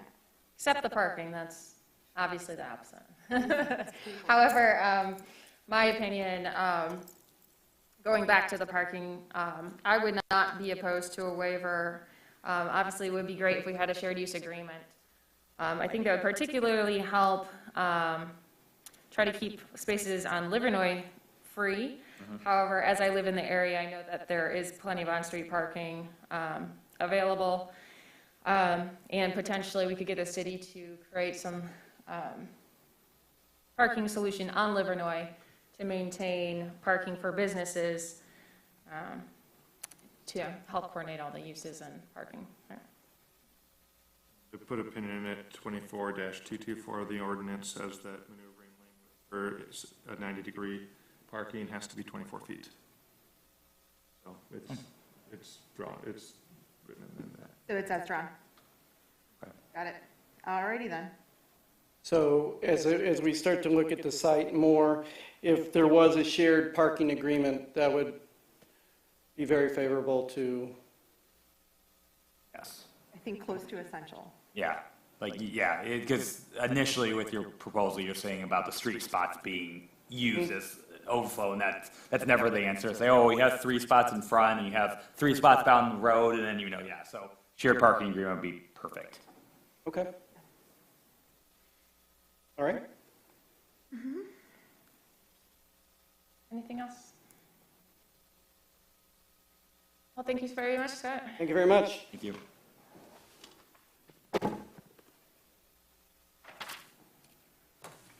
Administrative items, I will give a planned Ferndale update that we will be further updated at our next meeting. But also to say that we're scheduled to have a steering committee meeting this week.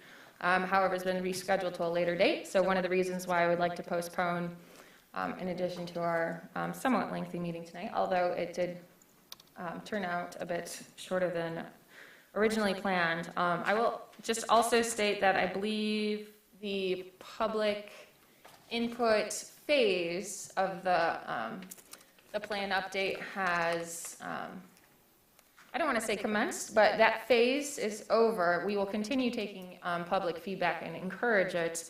However, we have moved into the drafting stage of that plan.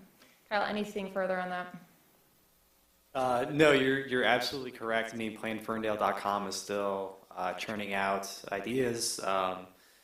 We did recently meet at Drifter Coffee last weekend. We had a little sit-down meeting with some Vester residents, and we got some pretty cool creative feedback about how their street is developing. You know, it's an R3 zone street with a lot of single-family houses, and we've seen some apartments go in there. So we're trying to figure out a collaborative solution for that. So I thought that was a cool meeting that we had.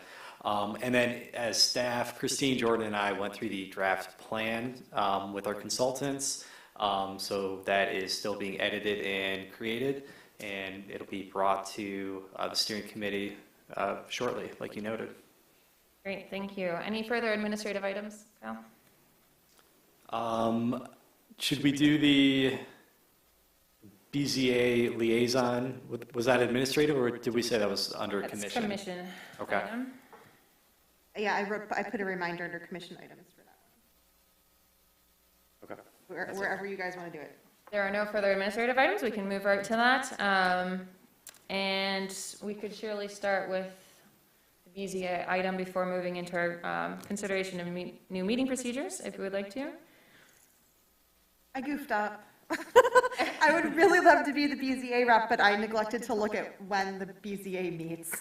And one of the reasons I was stepping down as chair of planning commission was because I'm about to become the board chair at the Detroit Artist Market, and our meetings are exactly the same night and same time, which I realized when we were scheduling the April BZA meeting on the third Tuesday. So the third Tuesday of the month, it sounds like the expectation typically is maybe every other month, or probably 6 months out of the year there's a meeting. I can do April if you need me to. So if there's someone who is interested in being the liaison to the Board of Zoning Appeals but knows they can't do April, I could skip our artist market meeting and do April.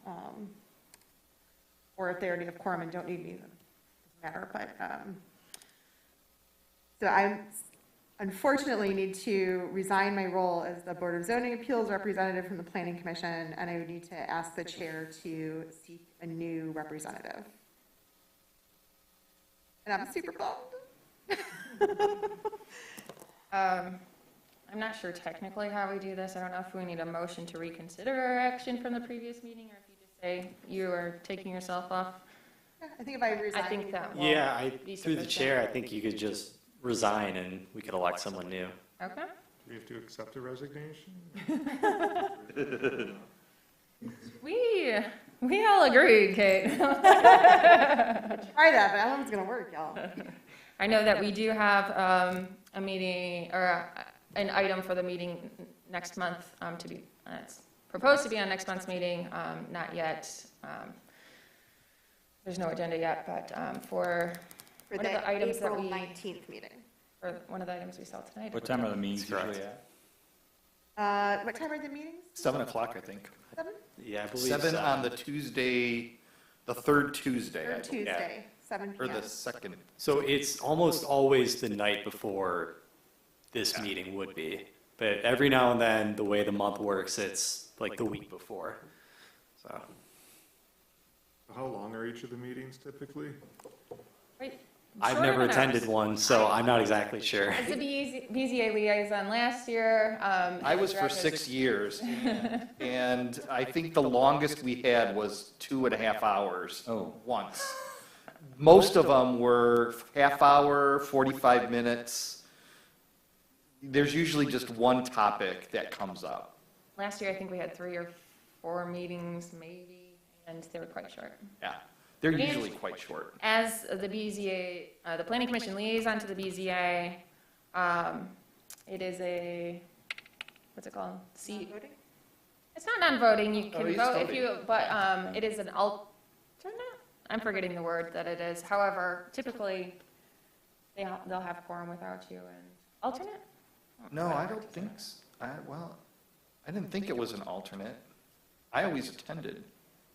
I didn't think you had to. You certainly can attend all of them, however. Oh, that's right, because I keep forgetting. I know that I can't be on it because I'm a council person and there's already a council liaison, so yes, so. We're council liaison, not commission. Yes, yes, so yes, the appointee in this instance from the planning commission is an alternate. You're correct. Yeah, finally, got it. Teamwork. Anyone interested? If we are open to me being able to step back if it becomes too much, because I just started a new position, I would offer trying it out and seeing how it goes. And as we said, you didn't, we would love for you to attend every BZA meeting, but as an alternate position, you will not be expected to if you cannot attend, so. April 19th is the next meeting. Through the chair, it's really an interesting, I mean, I've sat in one of the meetings because I had to have a conversation with a property nearby. So yeah, so I know how they go. yeah, Yeah. and they're usually very different, you know, except for the garages and the fences. Those always seem to be the same.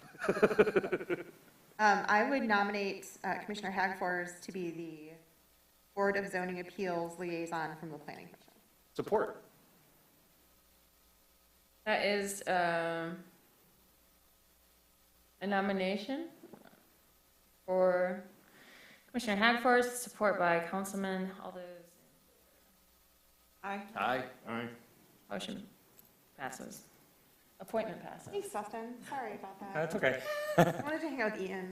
I love the BZA. And it was interesting the night that I sat in it because it's similar to what we do here, but then also like really fine tooth combing every little line and everything about the property. So I would love to stay on, however, trying is quite a bit of work. And yes, actually, I think you will be seeing something we actually saw tonight at the next BZA meeting, so it'll be wonderful if you could provide us, you know, any commentary you might have after that. So, and then we have a consideration of new meeting procedures. Kyle, did you want to lead that discussion? Yeah, you know, I know there was some irony there in putting this topic at the end of a really heavy agenda, but, you know, no time like the present. So this is something that Jordan has been talking to me about just in the few months that I've been here. You know, all three of my planning commission meetings have been pretty heavy from what I'm used to. So I don't know if this is normal for you all or what. But I mean, truly kudos to you. It's a lot of work, and I think it really shows your you know, dedication to the city and your knowledge on these topics. So I know I was kind of saying that at the first meeting, but I'm reiterating that now.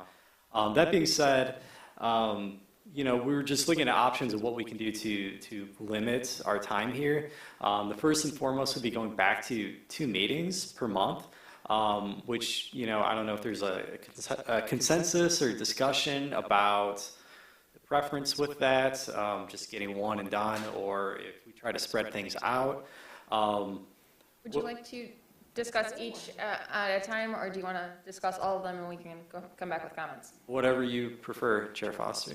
Well, I just wanted to mention that I do believe we still have 2 meetings scheduled per month. We've just been canceling the first of the month due to city staff constraints. And so do you have maybe further feedback? I know that you will be attending these meetings and additional staff. Are there any concerns that you see from city staff standpoint? You know, for the most part, no. I would be willing to do a second meeting.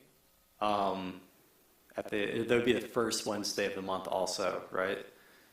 So for me, that's fine. I'm planning with that. I was kind of used to that at my last job.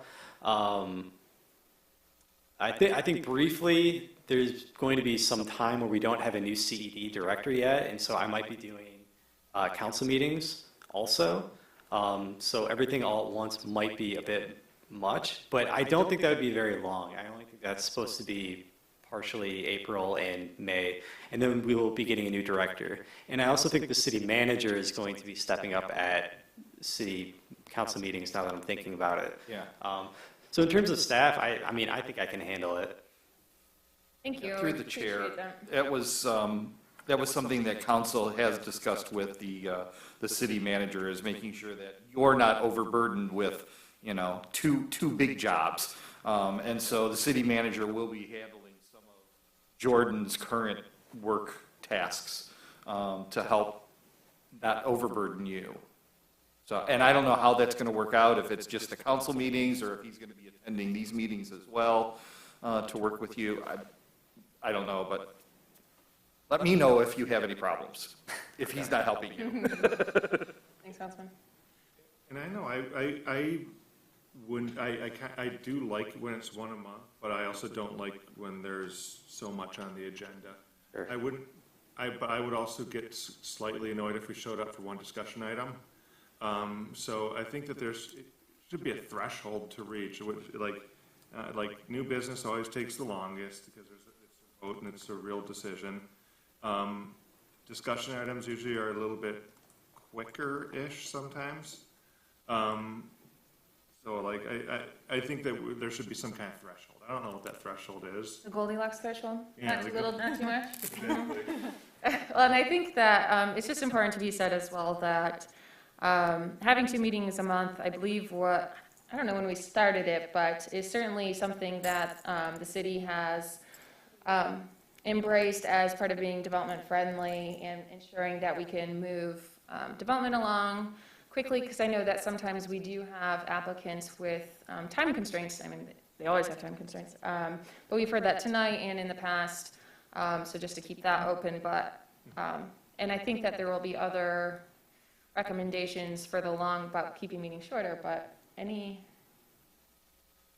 Yeah, I mean, if there's extenuating circumstances like this, but also if you ask a developer, is this a time sensitive nature? 10 out of 10 of them will say yes. Yes. That's fair.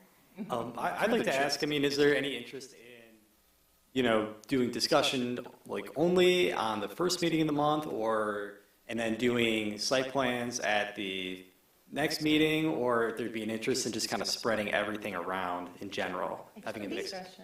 Yeah, through the chair, I think one of the reasons that we moved to 2 meetings a month, in addition to just a lot of new business, right? I mean, we had a lot going on and a lot of interest in our community, which is wonderful. But we found that we were losing time for conversation among the commission on priorities that we'd laid out in the master plan and wanted to move forward. So we had given ourselves some assignments related to updating the zoning ordinance and, some like priority things we wanted to tweak. Like one of them tonight, one of the things I've wanted to tweak is the ability to build residential only in a mixed use district, right? So we just kind of had this running list with Justin and things, also priorities from the last master plan of things that were assigned, if you will, to the planning commission. We kept running out of time to work on them together. And then we kind of, even with 2 meetings a month, ran out of time to work on them together. So that was one of the reasons we moved to 2 meetings. And then even those 2 meetings got dominated with business, which just speaks to what an exciting community this is right now. Mm-hmm. Good point. Mm-hmm. Is anyone opposed to the 2 meetings a month at this time? Is anyone, sorry, go ahead. Through the chair. I was trying to find the exact item here from Monday. From the council meeting? Yeah, from the council meeting, because on Monday, we approved a new fee schedule. And something that we changed, and that's what I was looking for, was discussion, having the developer pay a fee to bring something into council for discussion. Because I think a lot of people have been using that as an opportunity to, get a lot of our opinions now so that they can decide whether or not a project is feasible. There have been a number of things that have come to us that actually haven't come to fruition, like the project next to the veterinary. That was actually a site plan that was approved, though. That was just a discussion. Oh, that was a site plan Yeah. approval. You were right. Mhm. I pulled that back. That I wasn't don't just a recall that discussion. many that we, I mean, I don't Yeah. have the best memory either, but it seems So, like most well, of them do come back to us. You know, it's possible that we won't get as many discussions if they're going to be charged for them. Go ahead. I was just gonna say, I feel like that's a little bit counterintuitive to why we have sometimes required, but then also promoted the discussions, is that because we want the applicants to come and receive the feedback before going into for the planning stages. So I'm a bit concerned about that, and I feel like it might be a little bit not development friendly, which is, again, something I think that we've heard from council, and going through our process of MEDC through the RRC process, redevelopment ready. So I do have a bit of a concern with that, but I'm not necessarily opposed to that. I guess my thought about it is that going to cause us to have longer site plan and everything evaluations? Because now instead of having a discussion, we're analyzing things that would have already gotten rolled out in a discussion, so it's kind of adding additional work anyways. So I need to preface, because within here, it does state that that fee will be subtracted from the final site plan approval cost. Okay. So it's a reimbursement. So if they decide not to go through with a site plan, it's then cost them. But if they just come in with a discussion, they would have to pay that fee. And if they don't go forward with the project, they would lose that fee. Okay. So. I think that's a good point, is that I think, as we've seen tonight, is a good example of a site plan approval that hadn't come to us, and we're trying to design at the dais, or even although the parking deck had come to us previously as more of a concept, some of the items had to be fleshed out, and it does make for a longer approval process when we haven't seen it as a discussion item. And I think that if the 23-250 Woodward, hadn't been tabled, since we had seen that, that might have been. It would have been a quick discussion. Yeah, and I don't love having 13 conditions on a site plan approval. I think they should come to us clean. It makes it easier for staff, makes it easier for us, and for shorter meetings. The only site plans I really kind of have an issue with are the site plans that are the discussion items that come to us that are kind of just like show and tell discussion items, where they're not really coming to us asking, like, hey, we want to feel out your ideas behind a parking reduction. We're going to be asking something from you besides just general site plan. If they're going to ask something special of us, totally. But if it's just like, hey, here's some floor plans and some sections of this building I'm looking at, that doesn't really, it doesn't do a whole lot for us. I mean, we can weigh in on material, I guess, but like that's. It meets the ordinance. I don't feel like I need to see it. Yeah. And so I feel like I haven't seen a ton of those, but whenever I see those come up, they really get on my nerves because it feels like they shouldn't be coming in front of us for discussion items because there's really nothing to gauge our temperature on. Through the chair, did you feel like the discussion items we had tonight would have met your threshold? Like they all had some They were all asking for questions. something. The Yeah. first one was asking for. I felt the same way. Yeah. Okay. But there was one that was removed that might not have met that threshold to me. Okay. Okay, I agree. Through the chair, so I'm hearing a couple of things here. I think one would be, personally, I'm trying to understand discussion items, how and when they're allowed to go on the agenda. And, so far it's been more of people want to have a discussion item. Yeah, sure, jump aboard. So what I think we could do as staff is, more clearly vet these things and say, no, you don't need to do this. You don't need to have to go to a discussion item if everything you're doing is permitted and you have perfect parking and everything is all, good. At the same time, I'm also hearing a desire for seeing these plans before they go for their approval. And, I don't want to, this is what we did at my last position. and I don't want to automatically say this is what we need to do, but it's just a suggestion. But what we always had was a study meeting and a regular meeting.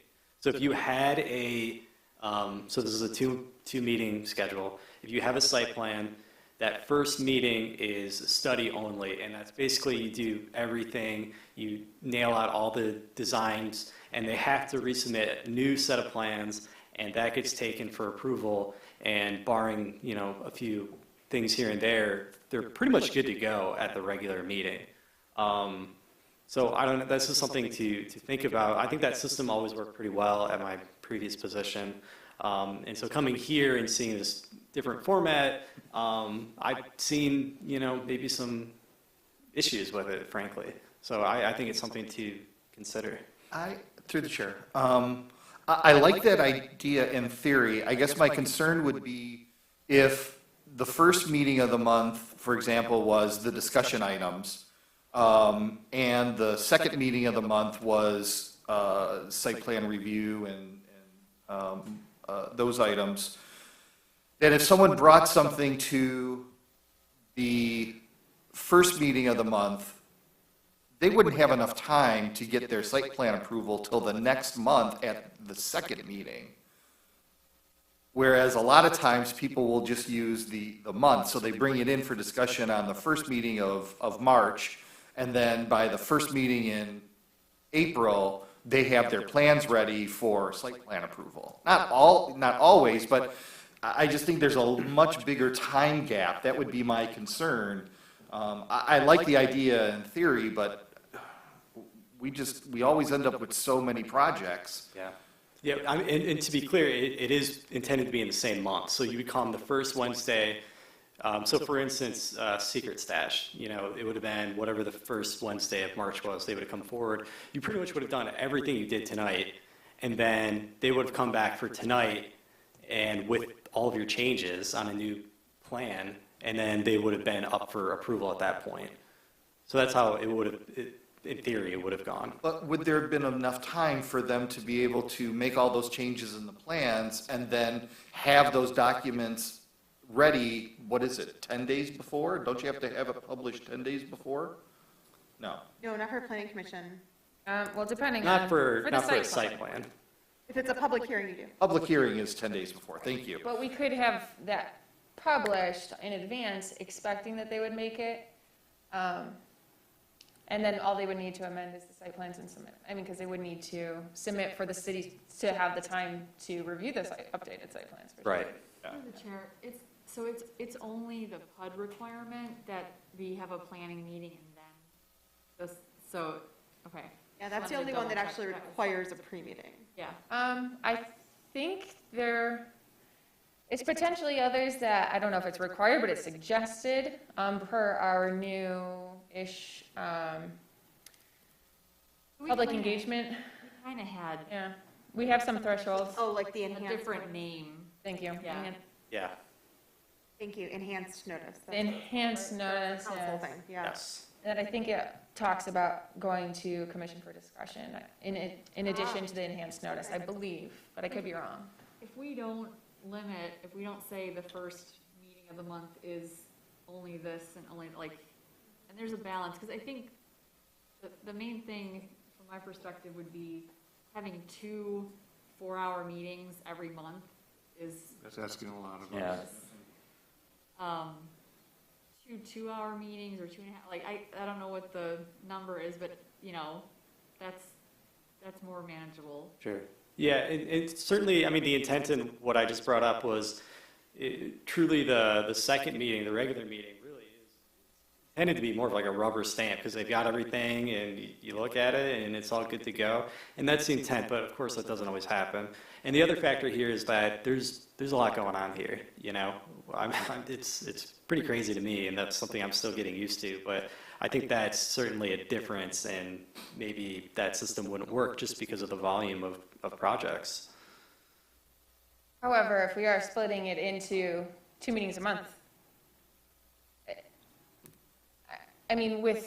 there's obviously some administrative stuff that ties up extra time, but essentially we'd be cutting our time down, potentially. Through the chair, when we do get our full complement of staff, you know, kind of back up and running, I maybe could see this working. I just can't, like, I can't see one person handling all of that. Like, I'm worried for you in April and May and maybe even June. And I wonder when you would like to start the 2-meeting cycle again. Would you rather wait until summertime when you've got your colleagues and sort of the gang back together? So I don't know, are you the only staff planner at the moment? I think. We do have Christine, who is part-time, Oh, of course, and frankly, Christine would be here, but she has class on Wednesday nights. I know, she's got a conflict right now with her Yeah. MEP stuff, right? Yeah. And through the chair, Joe should be helping as well. He was here tonight. But what, He's not gonna help with day-to-day, like, being I don't the know what he's gonna liaison. help with. He's not gonna be the liaison to the businesses to suggest how they meet the ordinance, like, that's also gonna fall on Kyle and Christine. Yeah, as I My understand, concern Joe, is you're burning out, so what Yeah, would you, I don't wanna run. what this to would the ground. best work for you? I don't know, I'm open to the two meetings, but, I mean, I also wouldn't mind if we waited till summer. I mean, if people are okay with the status quo. I mean, I'm hopeful that this is just a kind of heavier than normal month. I don't know. I mean, I think what I can do is try to better vet discussion items and try to cut people if they don't really need to be here for them. And also, if we are looking to a heavy agenda, just maybe trying to spread it out. So maybe we could stay with one meeting, and with the understanding that if things get busy, I might reach out to the commission and say things are very crazy. What is everybody's availability to do like a second meeting? Yeah. Kyle, could you maybe speak to also, just for the commission to understand, the use of our consultants for site plan review, as well as, I don't want to make more work for you, but I was going to request that potentially you could come up with a more spelled out plan for us based on our feedback tonight that we would further discuss next month, and hopefully Sure. it'll just be more of like that rubber stamp that you're talking about in, for moving forward. And sorry, Commissioner. Yep, through the chair. So is it the concern for you that it's the preparation for each of these meetings that's the issue, or is it the variety of the things that are within the meetings, like the discussion items and the administration items and the site plans and this, that are all kind of combined into one meeting, and so it's all of that preparation to get into one meeting? Here's what I'm beating around a bush.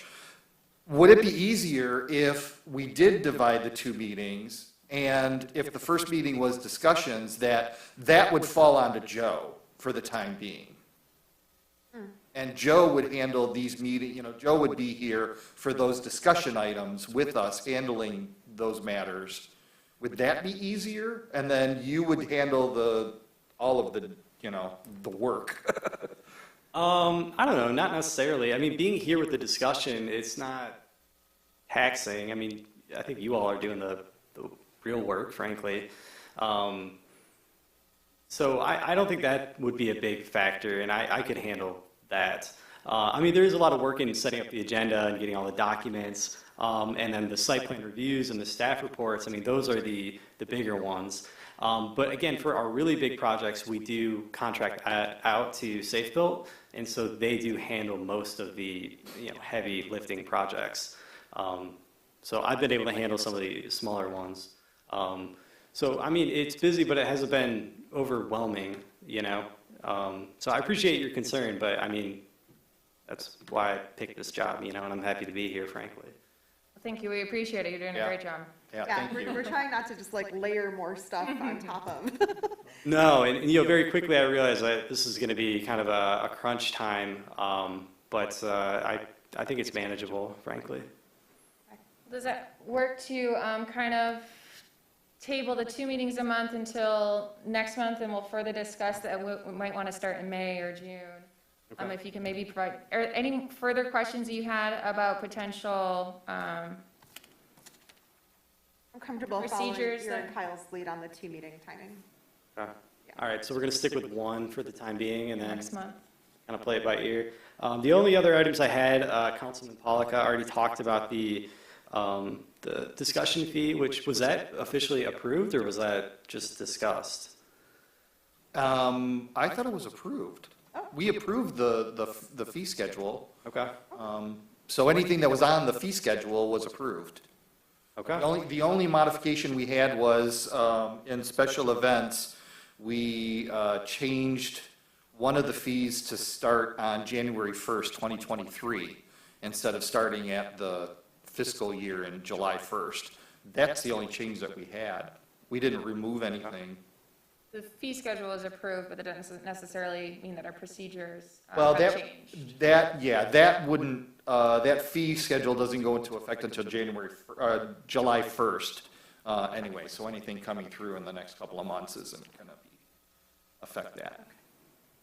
The only other items I had was setting a meeting time, which I think is going to be kind of difficult to enforce, and then capping discussion items like we tried to do tonight. I think we were a little more lenient because we had some people who left off. But I mean, like you saw tonight, once the developers get going, it's kind of hard to get them to stop. And, you know, I think we're all, to use Jordan's term, we're all kind of planning nerds. So, I mean, you kind of get into it. It's kind of hard to snap out and tell them to stop, but I don't know. Just I don't mind capping, sorry, obviously. I don't mind cutting people off, apologies.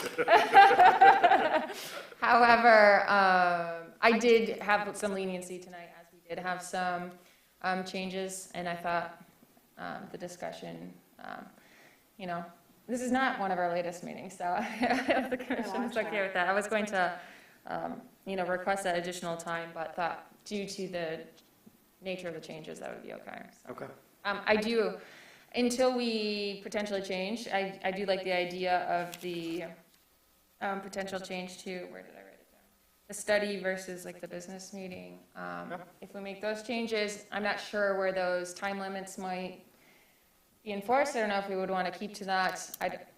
You might have some good intel from, you know, previously holding those. However, next month, I think that we should, depending on how the agenda is going, try to cap some of the discussion, because I know that we're spending lots of people's time here, so. Speaking of, would you like to? Out of order. I didn't know where this would fall, and I figured commission business was appropriate. My name's Rachel Akers. I met with Mayor Piana last month, and about becoming a planning commissioner. I apologize. I gesticulate a lot, but my left arm is in a cast. I recently broke it, so that's why you think it looks kind of funky. People have been staring, so. But anyway, I figured the end of the meeting might be the best time to introduce myself. If I hadn't been introduced already, I missed the first couple of minutes, and she said that I should not attend the February meeting, but attend the March meeting, and I didn't get an email or anything, so I wasn't sure if y'all even knew I existed. So. I had a note on my, for commission items that I think we're getting a new commissioner. So look at, like, psychic apparently. Wonderful. Yes. So I'm sorry, I missed it. Was the appointment already held? No, it Okay. has not. Coming. So appointment, so I called the mayor because I knew that you guys had met, and they're in the city clerk's office. Something didn't get on the agenda in time or something, but the appointment, I think you should be good to come to the April meeting. Appears like a commissioner, I believe, Yeah, council member? we generally appoint people at the second council meeting, so there was a mix-up in February, so it didn't get on the February 28th agenda for you to get approval from council, so it will appear on the March 28th agenda. There we go. Okay, so Sure. I'm at the first meeting, not the second, or I'm at, I guess I wasn't sure which meeting to attend. I thought this was the one, but I was supposed to That be would there be on a the council 28th. meeting. Council meeting. That would be Oh, council, I see. Yeah, Okay, yeah. fair enough. The council meetings are on the second and fourth Monday of the month. Okay. And we accept applications for commissions through the first meeting, and then we make appointments to commissions on second meeting. Sure, okay. Council, so. Thank you for introducing yourself. Just to clarify, it's a council-appointed position, so at city council, they'll introduce the appointment and make the vote, and then at the next meeting, you'll be attending. So, All right. hope to see you at next month's meeting. Sure. I may have a conflict with last month or next month. I know that's a bad. It happens. It happens. Great way to start. I did apply in December for the record, so I have been waiting for a quarter. And that's why I here, called the so- mayor and I was like, don't we have any commissioners? Yes. Yeah, But, we're eager to have you. Sure. Thanks for Yeah. coming. Is there any? I mean, I know we're probably all trying to get out of here. Was there any questions or anything you all had for me at this time? Just be ready to introduce yourself at our next meeting. We'll love to hear more about you. Sure. Awesome, and we'll introduce ourselves then as well. And so apologies. We do it tonight if it wasn't past time. All right. Thank you. Thank you. Rachel. Nice to meet you. Real quickly on the last subject that we just had, perhaps it would be helpful, as just a suggestion, that when you introduce a discussion item, that you have kind of a checklist, telling the person to keep it to this topic, keep it to that topic, please don't go off and talk about, all these future uses that you'd like to do, and Yeah. Yeah, future uses were good though, only because that made me instantly think, oh, this parking's not going to be enough. Yeah. Because Well- literally every well- future use you just gave me, I'm yeah, like. but I meant evening, like evening, future evening. vision, we're gonna do this and that, Yeah. and we're gonna, invite, 10,000 people to come We and did do. at least have a few users nailed down this time. Which was Yes. Yes, And they were here. yeah. So, sorry to drag this out through the chair. Since we had a PUD, does that count as the official discussion before the, because it, okay. So it really was a discussion, not a pre-PUD review? I believe those need to be noticed. Kyle, do you have? Yeah, that has to be a Okay. public hearing. Yeah, I don't know the exact requirements for that, but I would not count it as such. I don't think so. I think that was just discussion, separate, and discussion only. Okay. And they would still have to do the PUD pre-meeting. Yeah. Good call.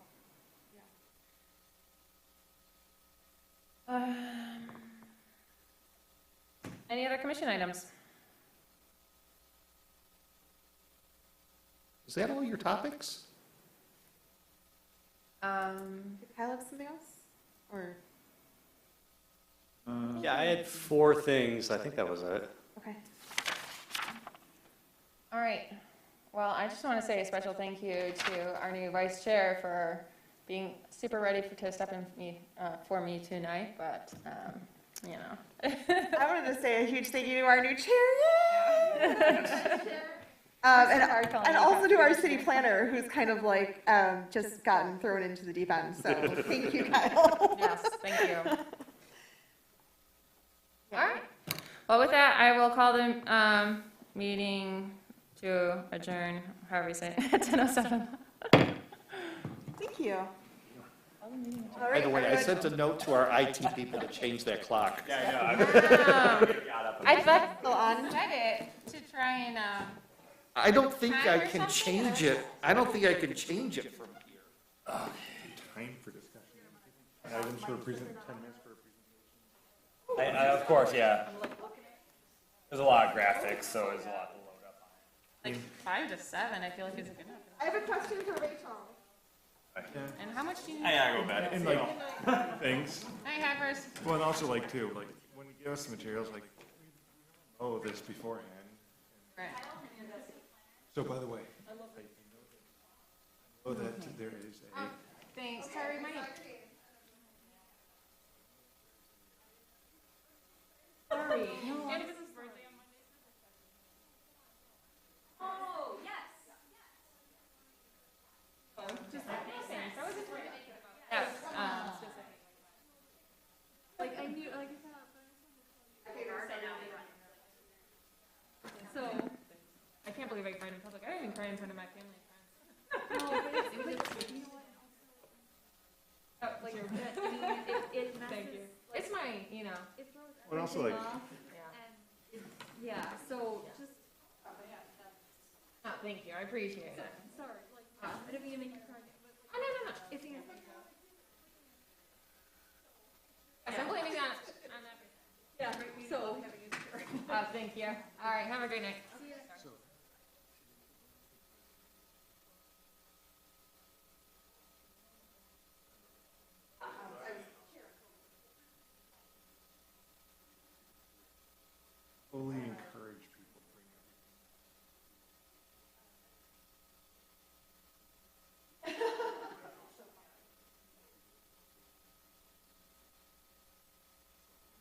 was going into the discussion with them. They're just going into. Brought up the, The tea room? yeah. Uh-oh. Because they park on the Gelt Road all the way. Oh, You can't jeez. see anything, it makes it single lane. Ferndale project, the big. Yeah, is this there, you, wait, just push button. Because I don't know who usually turns that off. I don't know, just. Wasn't even on. Testing, testing. Oh my God, mine wasn't even on. I don't know if your shelf was, honestly. Yeah, I just turned it off. Okay. Yeah. Was I not loud enough? Sorry. No, I looked over when I turned mine on. So yeah, no, I. Rachel and I drove down the street. We drove down the street from each other. Rachel. Rachel. Oh, that's good. Ferndale. Oh, I agree.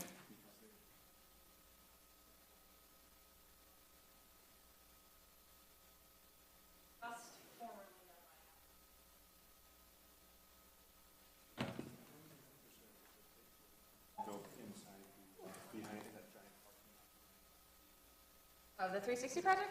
360,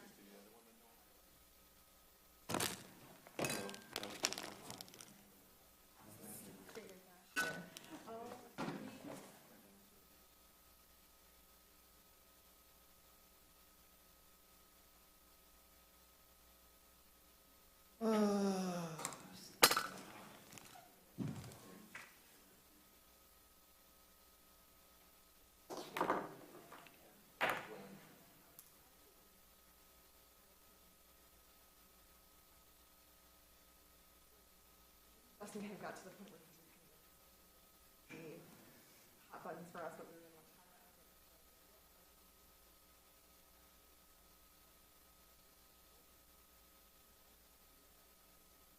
This is the first marijuana project I've had with multiple lawyers in the room.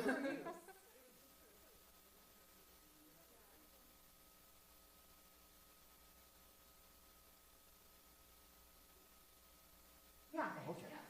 Yeah. Because I don't think it's got our thing yet.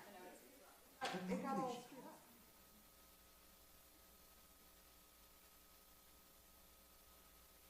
That was her good thought. Because she started her job. Yeah. Right.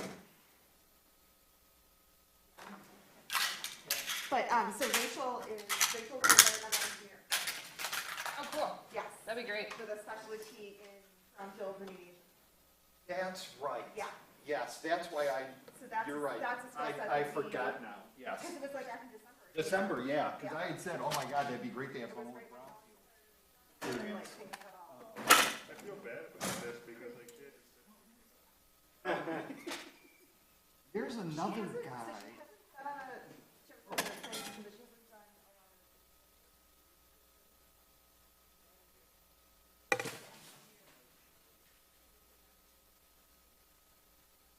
Accidental orientation.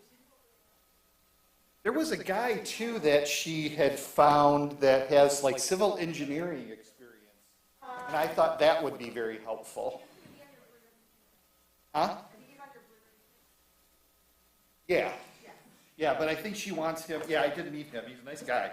I think she wants to consider him for this too. His wife just had their second baby, so her thought was, let's put him on the Blue Ribbon Commission. Yeah. Like, the time commitment is realistic. Yep. Rachel here is doing it. Yep. There's also an architect from Soroki Associates. I told her that we have architects on.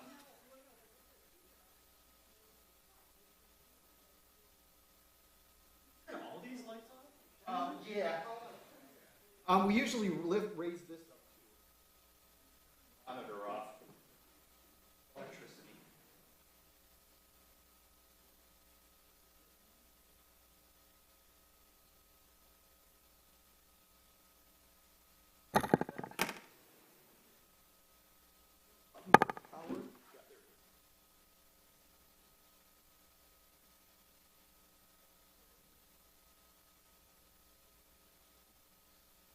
I don't know. yeah, that,